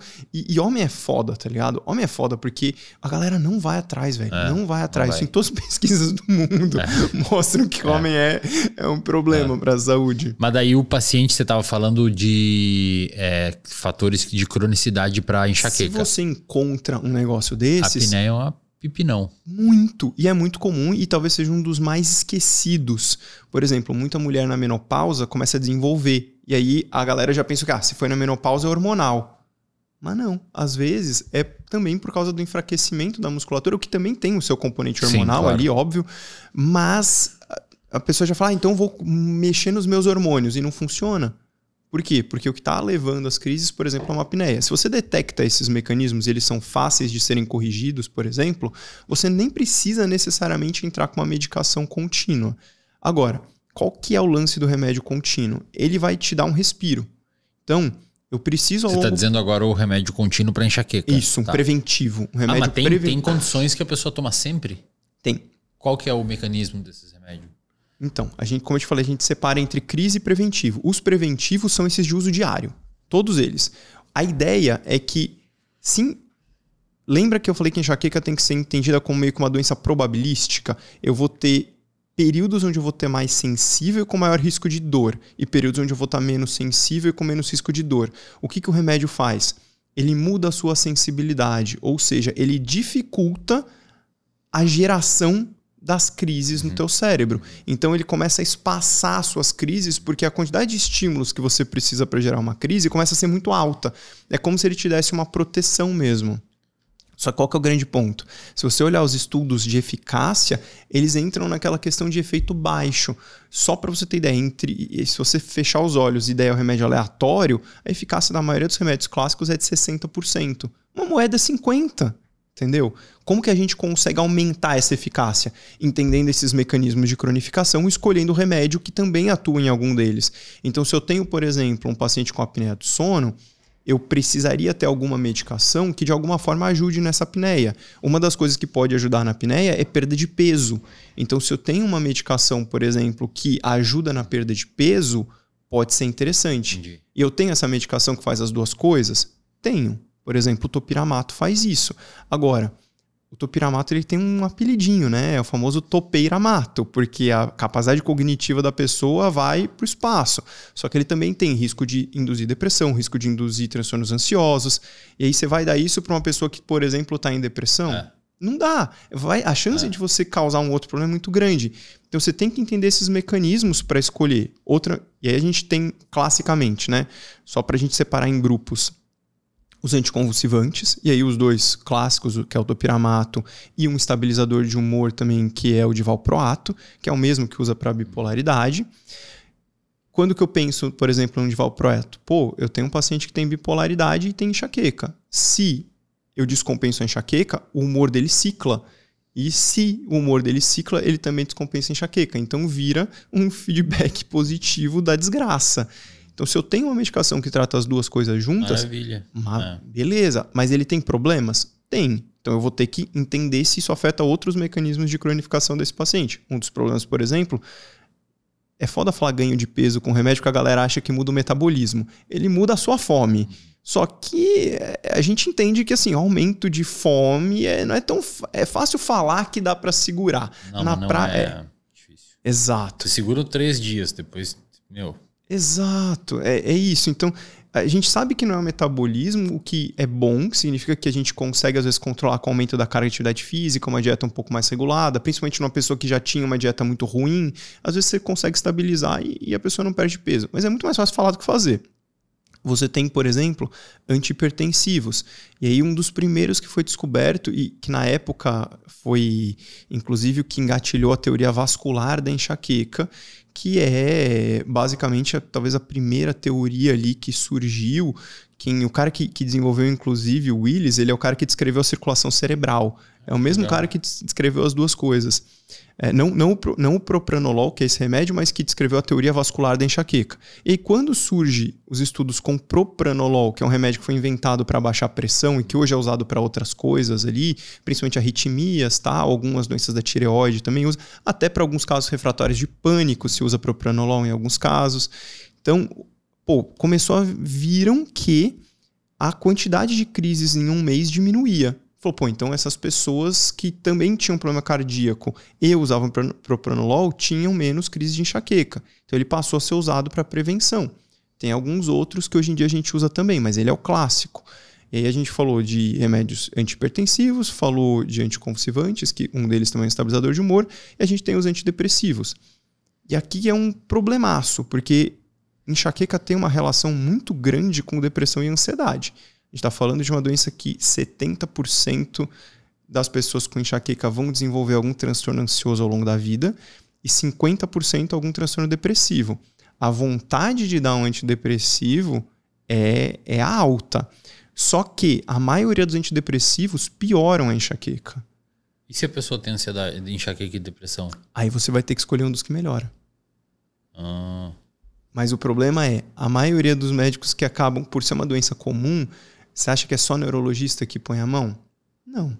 O clínico põe a mão, Não, claro, o gineco põe a mão. O que eu nem acho que seja ruim, porque assim, é uma doença comum. Muitas pessoas... Não faz sentido você precisar de um ultra mega especialista para tratar uma doença que você não tem tantos ultra mega especialistas, não existe. Agora, as pessoas que veem esses pacientes têm que ter uma formação melhorzinha. Isso é um fato, tá? Ou pelo menos ter ética em não saber manejar, mandar para alguém, né? Exatamente. E quando a gente pega aqui os antidepressivos, quais que tipicamente melhoram? Os que a gente chama de duais e os tricíclicos. Os piores da bipolaridade, aqueles que mais ferram o bipolar. Então você já vê que se a pessoa tem bipolaridade enxaqueca, já cortou uma gama de tratamentos aí. Só que dos duais, que a gente tem os 3 mais famosos aqui, né? Que é a venlafaxina, a desvenlafaxina e a duloxetina. O único que realmente mostrou benefício para enxaqueca foi a venlafaxina. Os outros 2... A duloxetina é muito usada para dores crônicas com fibromialgia, então às vezes paciente que tem as duas coisas, tem fibro com enxaqueca, é uma opção interessante. A desvenlafaxina não mostra tanto benefício, só que a desvenlafaxina ela tem uma característica importante. Ela raramente, muito raramente, ela piora. Ela tem um risco de piora muito baixo. Agora, a própria venlafaxina, que teoricamente a gente usa, é um tratamento nível B que pode ser usado para tratamento e prevenção de enxaqueca, ela tem risco de piora. Isso é uma faca de 2 gumes, principalmente porque ela é um baita de um indutor de bruxismo.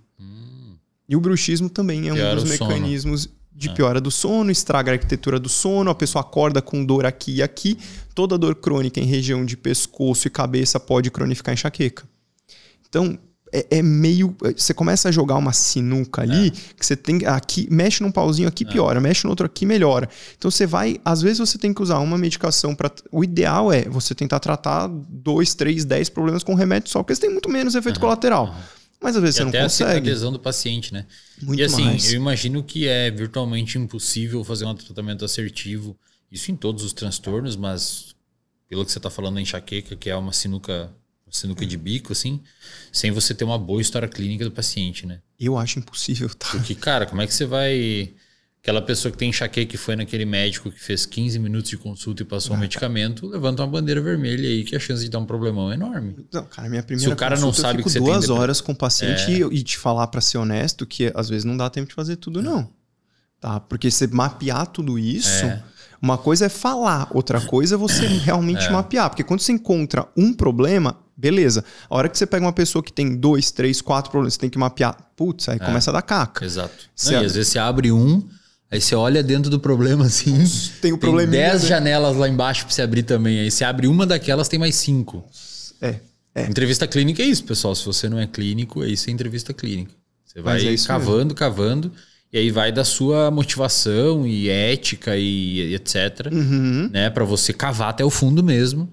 E aí depois que tu olhou todas as janelinhas ali, tu dá a prescrição do medicamento que você julga que tem mais assertividade, né, cara? Exatamente. Aí dos antidepressivos, só pra completar, além dos duais, a gente tem os tricíclicos, que o mais famoso é a amitriptilina. Só que aqui no Brasil a gente usa muito um remédio chamado nortriptilina. A nortriptilina, ela é quase que a forma ativa da amitriptilina, só que a gente tem muito pouco estudo com ela mesmo. Então, é uma medicação e a gente vê isso muito para enxaqueca, medicações que são usadas por paralelismo. Essa aqui parece com essa, então o estudo é com a primeira, mas aí a segunda é parecida, então tem muito isso. Qual que é a grande vantagem, entre aspas, dessas duas? Além de terem um efeito antidepressivo e ansiolítico, né? Elas são indutores do sono. O que pode ser um benefício, mas... Em pessoas que têm muita sonolência pode ser um problema, né? Às vezes até nas que têm insônia. Porque você está mascarando o problema. Então você tem que tomar muito cuidado. Não é que você não pode usar. Mas você já tem que usar pensando em investigar o porquê que aquela pessoa não tinha um sono adequado. Entendi. Porque você vai perder o seu parâmetro clínico. Entendi. Se você já... tá bom, eu já suspeito que é uma apneia do sono. Você vai ter que ter cuidado, por exemplo, com ganho de peso, que é uma coisa que acontece com essas medicações e tal. Mas às vezes você consegue dar uma chatadinha no sono, essa pessoa consegue dormir um pouco mais, mas aí o que acontece? Ela dorme um pouco mais, só que ela tem apneia. Então, lembra que a gente falou aquele mecanismo de o cérebro quer te deixar vivo? Às vezes você não deveria estar interferindo tanto assim nesse mecanismo, entende? Então, isso acontece muito nessas pessoas. E você vai ter que fazer tudo isso. E aí, o que eu tinha esquecido alimentação daqueles fatores ali. É verdade. Que aí a gente entra na... acho que é a seara da desgraça hoje em dia, né? Porque tudo tá virando alimentação. Então você tem estudos com situações muito específicas mostrando resultados promissores, só que você tem gente pegando esses estudos e levando, extrapolando isso para qualquer lugar possível e imaginável sem embasamento científico nenhum. Só que para a parte de alimentação, a gente fica muito preso assim em termos de medicação. O que a gente quer é não piorar, basicamente. O que a gente mais consegue mexer ali na alimentação, às vezes algumas medicações, evitar algumas que aumentam o apetite, porque a obesidade piora, enxaqueca e cronifica. Mais uma para obesidade, que já tem uma lista gigante de desgraças, né? E algumas que tiram um pouco o apetite. Então essas são as clássicas, beleza?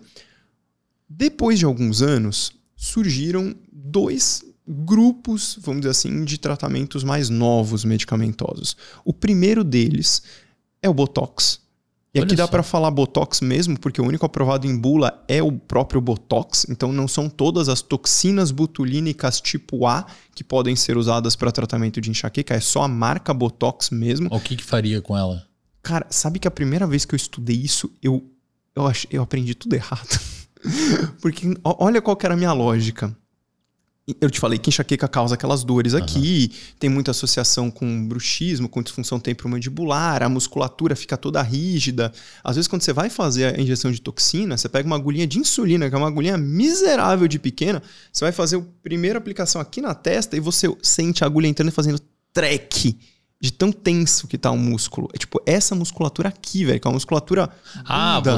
Você inutiliza a contração muscular para não ter esse gatilho. Tudo errado. Puta, mas faz todo sentido, cara. Faz todo sentido.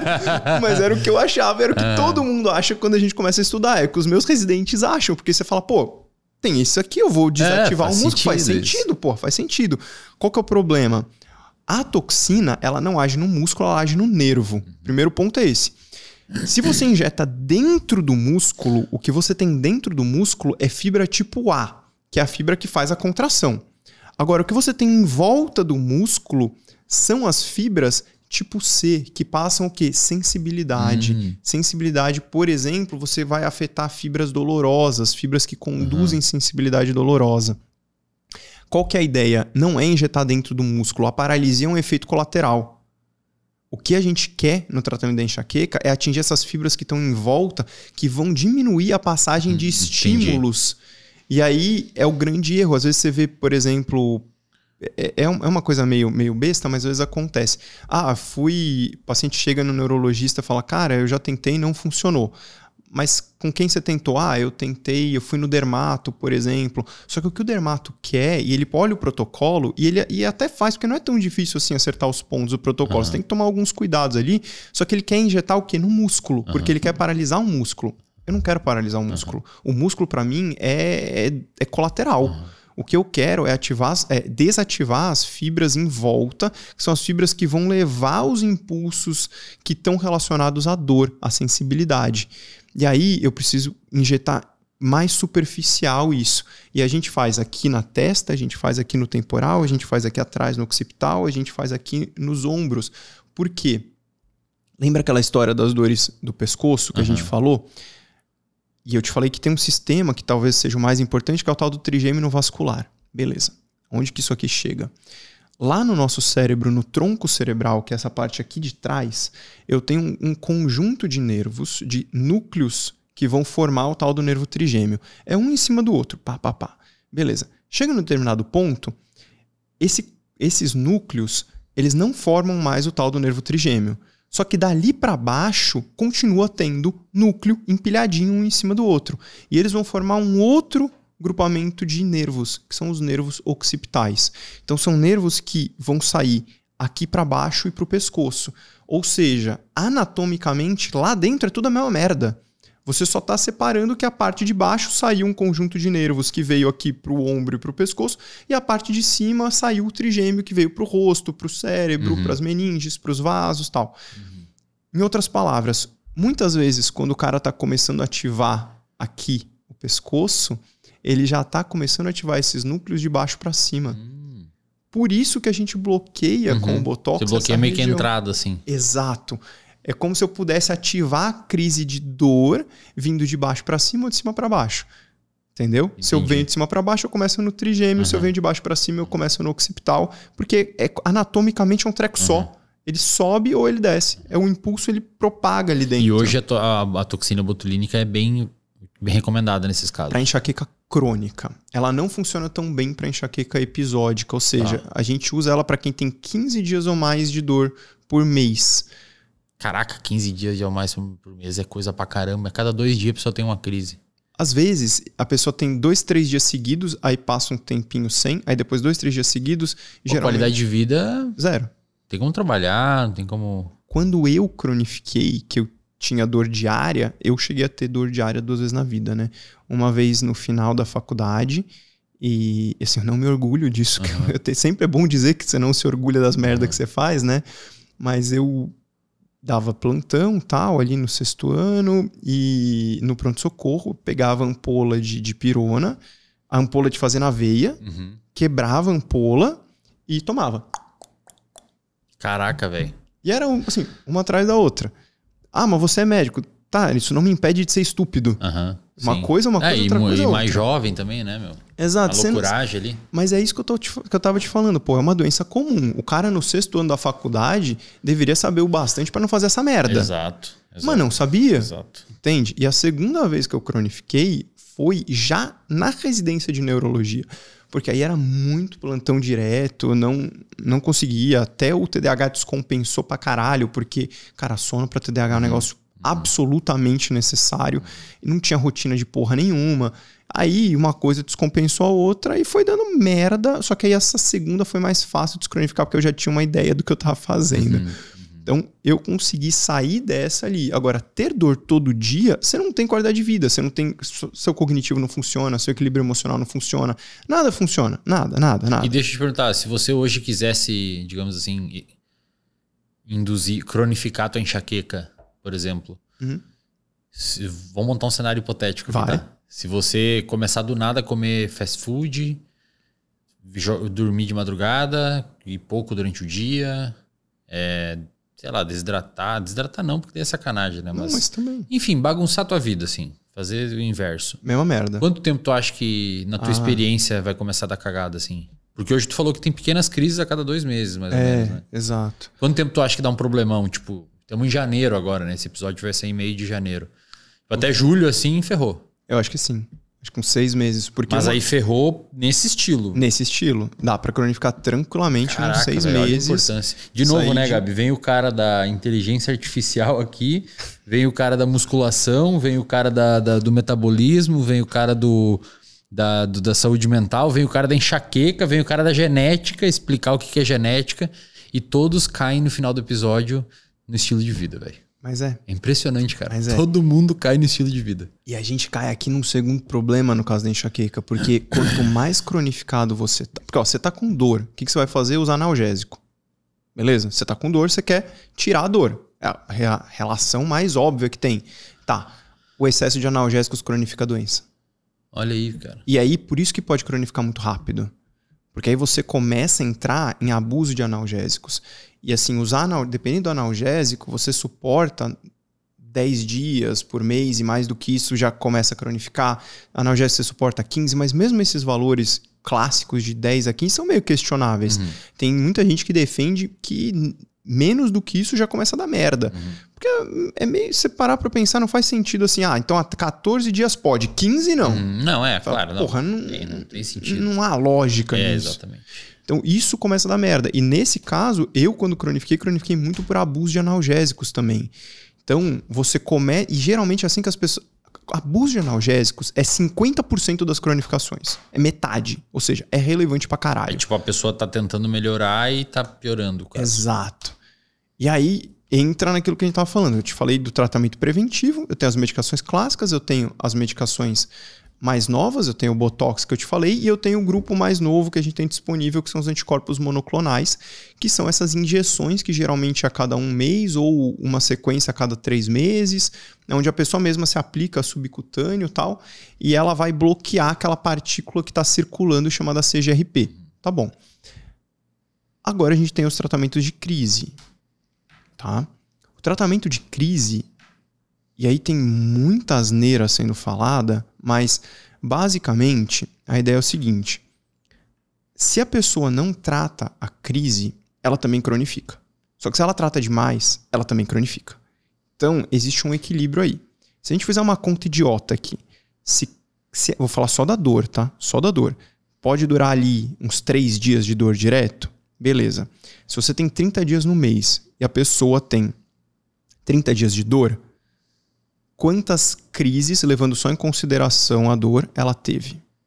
Teoricamente, 30 dividido por 3, 10. Então, se ela tratasse as crises corretamente, só tratando as crises ela já cairia de 30 para 10 dias. Na prática, isso não dá certo, porque a pessoa acaba tendo outras crises por outros mecanismos, o remédio não funciona e ela entra em abuso. Mas o que eu quero dizer é o seguinte: tratar a crise serve para o seu cérebro não ficar fritando durante muito tempo. Porque se o seu cérebro ficar fritando, você vai ter cada vez mais sensibilidade e mais risco de crise nos próximos dias. Isso é um fato. Só que se você tratar demais, o abuso de analgésicos começa a te causar rebote. Então vira uma droga mesmo. A hora que o seu corpo sente que o nível dele baixou, você tem uma crise de rebote. Sentiu que baixou? Tem uma crise de rebote. Que geralmente são crises que acontecem logo de manhãzinha, quando a pessoa acorda, porque foi o tempo máximo que ela passou sem tomar nada, foi no sono. Então, tem paciente, cara, o recorde do meu consultório foi por mês, depois pode fazer a conta quando dá por dia, 1.550 e poucos analgésicos comprimidos por mês. Esse é o recorde. Dá problema de fígado isso também? Não, dá problema de tudo. Dá problema de tudo. Dá problema de tudo. Metabolizar esse rolê aí. Abuso de analgésicos tá no top 5 causas de transplante renal nos Estados Unidos. Top 5, abuso de anti-inflamatórios especificamente. E a gente tem são as 3 classes que a gente tem hoje disponíveis no Brasil. Tem uma que vai chegar ano que vem, uma nova, que é os analgésicos simples, tipo paracetamol e dipirona. A gente tem os analgésicos compostos, que são aqueles que misturam o simples com outras substâncias. A gente tem os anti-inflamatórios compostos também que vão misturar, e a gente tem os triptanos, que é a terceira classe, que são aqueles que eu estava te falando que atuam na serotonina, que vão bloquear a passagem de estímulos pelo nervo trigêmeo. E todos esses qualquer um pode comprar? Qualquer um deles sem receita. Incluindo o triptano? Incluindo o triptano. E não precisa, infelizmente aqui no Brasil não precisa. Deveria precisar num determinado volume, né, cara? Cara, tem caixinha de... o mais barato que tem é o naratriptano, tá? É o mais barato que tem no Brasil. Eu acho até que eles iam tirar a venda, mas tinha uma caixinha que vinha 10. Se você usar 10 ali em um mês, você já entrou em abuso de analgésicos. Olha aí, cara. É uma caixinha. Ponto. Acabou. Entendeu? Se você usar aquilo tudo em um mês, a chance de você já estar em abuso de analgésicos é praticamente... Teoricamente você tem que ficar 3 meses fazendo isso, mas assim, esse 3 meses é bem arbitrário, na verdade. Só que é por isso que é a principal causa de cronificação que a gente tem. A gente não tem tanta cronificação no Brasil por abuso de opioide como tem nos Estados Unidos. Mas a gente tem muita cronificação por abuso de triptanos, porque aqui triptano é muito barato. E lá precisa de receita para triptano. Eles não têm acesso tão fácil a triptano. E qual que é a parada do opioide lá? A parada do opioide lá é que, primeiro, a galera também não sabe tratar a doença e dá opioide para tudo. E lá não tem dipirona. Entendi. Então eles têm que cortar esse caminho. Exato. Então, assim, para quase tudo eles já jogam o opioide. Então e como a galera não entende que enxaqueca não é exatamente uma dor, o racional do médico do pronto-socorro a dor tá muito intensa, eu vou dar um opioide, eu vou dar um tramal, vou dar uma morfina, vou dar uma codeína, vou dar alguma coisa nessa linha. Só que para enxaqueca isso não funciona e piora algumas vezes e causa abuso de analgésicos. E o opioide tem um componente viciante, né? Pra caralho. Todos esses que eu te falei, na enxaqueca, eles geram esse mecanismo de vício. Todos eles. Todos eles. O opioide não é exceção. Agora, o opioide é o pior deles. Depois vem os combinados. Toda vez que você mistura analgésico, que é uma coisa muito comum, a pessoa... Se algum dia você estiver entrando numa farmácia e você vê alguém falando assim, eu vou comprar o meu combo da enxaqueca, é isso. A galera tá comprando 2 ou 3 medicamentos para dor diferentes e usando todos ao mesmo tempo. Só que isso é a segunda coisa que mais cronifica quando você fala de remédios para crise. Em compensação, quando a gente faz um plano de crises, que é o uso regulado, e aí esse plano depende se eu tô falando de uma enxaqueca com poucos episódios, aí eu posso usar mais no comecinho da dor, ou se eu tô falando de uma pessoa que já tá cronificada pra cacete, é a pior situação do mundo, porque ela vai ter que aprender em alguns momentos a tolerar a dor. Porque ela vai, se ela usar remédio demais pra dor, ela nunca vai descronificar. Você fala, pô, mas você não falou que tem um remédio preventivo e tal? Tem. Só que sabe o que o abuso de analgésicos faz? Corta o efeito dos preventivos. E o preventivo não teria que usar quando descronificar também? Ou pode usar na... Depende. A gente não usa na crise. O preventivo ele é uso diário, contínuo, para evitar que a próxima crise aconteça. Entendi. Só que... Não, mas digamos que a pessoa te busque no meio de uma crise, cronificado. Começa já com o preventivo e com o da crise? Ou resolve a crise primeiro? Aí você resolve a crise primeiro. É que a diferença é de poucas horas. Tá, entendi, claro. E assim, eu imagino que como 50% das pessoas têm cronificação por uso de analgésico, uma das coisas que você mais faz em consultório é desmamar analgésico. Pra caralho. Eu imagino que seja... Caralho. Só que você tem... Como que eu desmamei de analgésicos? O meu. Eu basicamente entrei para as Forças Armadas. Daí não pode ficar usando, né? Aí eu fui aquartelado. Exato. E aí eu vomitava num cantinho escondido. Abstinência mesmo. E aí, e quando você vomita, dá... Não sempre, mas muitas vezes dá uma aliviada na crise, sabe? Aí você diminui aquele estímulo sensorial do estômago com comida, com alimento e tal. Tipo, tu sente mais cheio quando tá começando a crise? Muito. Você fica, parece que arrotando. Entendi. Como se tivesse exagerado na comida, assim. Até uma hora que você tá mareado, você não consegue dirigir, você não consegue nada. Igual se você estiver num barco e tiver... Cara, puta merda, irmão. Tanto que... Você tem amigo que tem muita sensibilidade quando vai dirigir, por exemplo? Meu pai, cara. Então, o meu pai, ele não consegue andar de carona. Ele vomita toda vez. É isso. E quem tem enxaqueca tem risco aumentado de cinetose, que é isso daí. Por quê? Causa sensibilidade ao movimento. Então tem muita correlação. Principalmente quem tem cinetose desde a infância tem alto risco de ter enxaqueca na vida adulta. Isso é muito comum. Tem até uma forma de enxaqueca que antigamente era conhecida como enxaqueca intestinal, enxaqueca abdominal, onde a pessoa praticamente não tinha dor de cabeça, ela tinha ciclos de vômito. Então ela tinha o pródromo e ao invés de ter na dor, a dor de cabeça, ela tinha vômitos, só vômitos. Isso existe, chama síndrome do vômito cíclico hoje em dia, mas já foi chamado de enxaqueca abdominal também. Tem umas formas mais específicas com tontura, tipo migrânia vestibular, enxaqueca vestibular, onde a pessoa tem crises de tontura que duram 2-3 dias sem parar, que é exatamente o tempo que seria a dor da enxaqueca. Entendi. Então você pode ativar mecanismos diferentes, saca? E isso tudo a gente acaba estudando para entender como é... eu falei das medicações, até esqueci de uma. Os antivertiginosos, que também podem ser usados para prevenção de crises, né? A flunarizina é o principal aqui que a gente tem. Então, a gente tem... Que são as medicações clássicas, né? Aí, das medicações de crise, a gente tem os analgésicos simples, dipirona, paracetamol. A gente tem, então, os anti-inflamatórios, os triptanos e os combinados deles. Beleza. Quando a gente faz o plano de crise, a gente tem que entender o quão perto da cronificação por abuso de analgésicos esse paciente está. Se ele está muito perto, eu vou ter que segurar e aí ele vai ter que, infelizmente, tolerar um pouco de dor. A gente já tende a iniciar o preventivo logo no começo. Por quê? Porque se essa pessoa estiver demorando muito, ela não vai suportar a dor. Imagina uma pessoa que está em depressão, com dor diária, e eu falo para ela, olha, você vai ter que suportar a dor por um tempo aí, cara. Não, pô. Não vai. E outra, a pessoa já te busca no momento do ápice da dor, né? Já. Ela não te busca vindo a dor. Ela já tentou segurar a dor. O que tu falou pra ela já tentou fazer. Já tentou. Até que ela não conseguiu e te chamou. Exato. Haja médico neuroeducação, né, cara? Falar, explicar. Mas sabe que é uma coisa que a partir do momento que a pessoa entende a lógica e que ela não tá fazendo só porque eu mandei... Não, com certeza. Porra, não, se tu chega e fala fácil. pra pessoa que toma analgésico, que tá com dor de cabeça, com enxaqueca, pra parar de tomar, ela vai mandar tua merda. Vai, nossa. Quero melhorar meu problema. Então, imagino que deva necessitar de uma explicação gigantesca. Então, a gente acaba trabalhando muito com isso. E aí, qual que é o grande, talvez o pior problema de todos? Porque é muito fácil você... Quando você pega uma pessoa com abuso de analgésicos, você fala assim, você vai...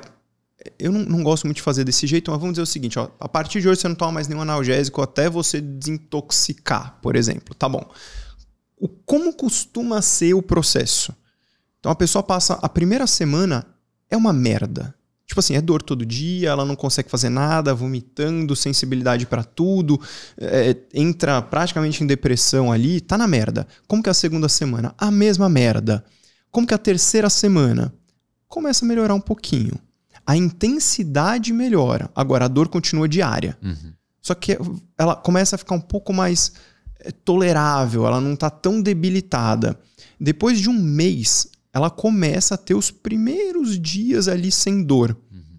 Então, se você falar isso pra ela, olha, em 2 semanas vai ser um lixo a sua vida, dali a 2 semanas a sua vida continua tendo dor diária, mas o lixo tá um pouco menos ruim, e depois de um mês você começa a ter dias sem dor, ela mais ou menos consegue ter um alvo de curto, médio prazo, que acaba funcionando como uma recompensa para ela. Qual que é o problema? Ela tem que atingir esses alvos. Porque se ela chegar lá e isso não acontecer, ela desiste. Ela desiste. Porque você prometeu isso. E isso não aconteceu. E por que isso não acontece? Porque às vezes ela tem mais de um mecanismo de cronificação ao mesmo tempo. Então mesmo que você tire ela da abuso de analgésicos, às vezes, vamos pegar uma coisa que a gente não conversou, a alimentação. Tá uma merda. E a alimentação dela tá uma merda, e ela continua com essa alimentação de merda, e ela continua tendo dor diária. E aí ela nunca que ela vai continuar. Então a parte mais agoniante que tem pra mim é virar pra pessoa e falar, olha, você tem dor todo dia, tá uma merda, e você vai sair daqui, às vezes, você tem que falar isso com dor todo dia, porque eu preciso investigar as outras coisas primeiro pra tratar minimamente as outras coisas descompensadas, para quando eu fizer a retirada de analgésicos, você ter resultado. Perfeito. Porque senão a pessoa desiste. Porque senão você vai retirar o analgésico e vai continuar a mesma coisa, né? Exato. Mas você pode entrar com preventivo para quando ela estiver tirando os analgésicos começar a funcionar? Pode, e a gente geralmente faz isso. Só que aí é uma questão de você vai ter que conversar com a pessoa qual o risco ela está disposta a correr. Perfeito. Porque esse é o risco que ela tem que estar disposta a correr. É uma decisão clínica compartilhada praticamente, Exato. né? É o isso. que a prática baseada em evidência prega. Ale, suas redes, cara. Você tem algum curso pra galera aí? Cara, tipo, paciente, pra... Eu tinha um curso que ele tá em off, a gente vai reformular esse curso. Mas é pra médico ou leigo? Vai ter pros dois agora. Tá, Por isso que a gente tá reformulando. Era um curso para pacientes e a gente tá reformulando esse curso para fazer um curso para profissionais, não só médicos. Eu sei que eu falei muito de remédio, mas assim, cara, sabe qual é a maior dificuldade que eu tenho hoje? Encontrar outros profissionais de saúde que saibam tratar. Então, fisioterapeuta, dentista, próprio psiquiatra, psicólogo... Nutri pra caralho. E é muito difícil achar. Então, a minha ideia é ter um curso agora para esses profissionais, que em 2024 já deve estar para sair, e um novo curso para pacientes um pouco mais simples, para essas pessoas não ficarem tão perdidas assim, e elas terem o que eu acho que é o mais relevante, que é o que eu preciso fazer para descronificar a minha dor. É isso, tá? Então, o primeiro curso foi uma experiência, foi bem legal, só que a gente vai dar uma destrinchada para ter coisa para ajudar todo mundo, na verdade. E como é que a galera te acha no Instagram para quando sair esses cursos aí e tal? Pode procurar alexandre.venturi. Então, @alexandre.venturi no Instagram. Nas outras redes tem @dr.alexandre.venturi. E aí, esses dois aí, cara, deve me achar. Porque eu tenho os dois, então pode achar em qualquer lugar. E em breve aí no YouTube também. Fechou. Pessoal, muito obrigado pela audiência. Ale, obrigado por vir aí, cara. Valeu, Se mestre. queimou aí na praia, mas batizado de Florianópolis. Pessoal, você que está assistindo, por favor, dê like no vídeo. Isso é importante para o YouTube entender que o nosso conteúdo é relevante. E assim a gente volta aqui e continua fazendo para você. Se você está no Spotify, vai lá no YouTube, dá um likezinho para nós, que isso vale muito a pena. Eu sei que às vezes você vai falar, mas meu like não vai mudar nada, mas muda sim. Fechou? E nós nos vemos no próximo episódio do Eslen Podcast. Valeu!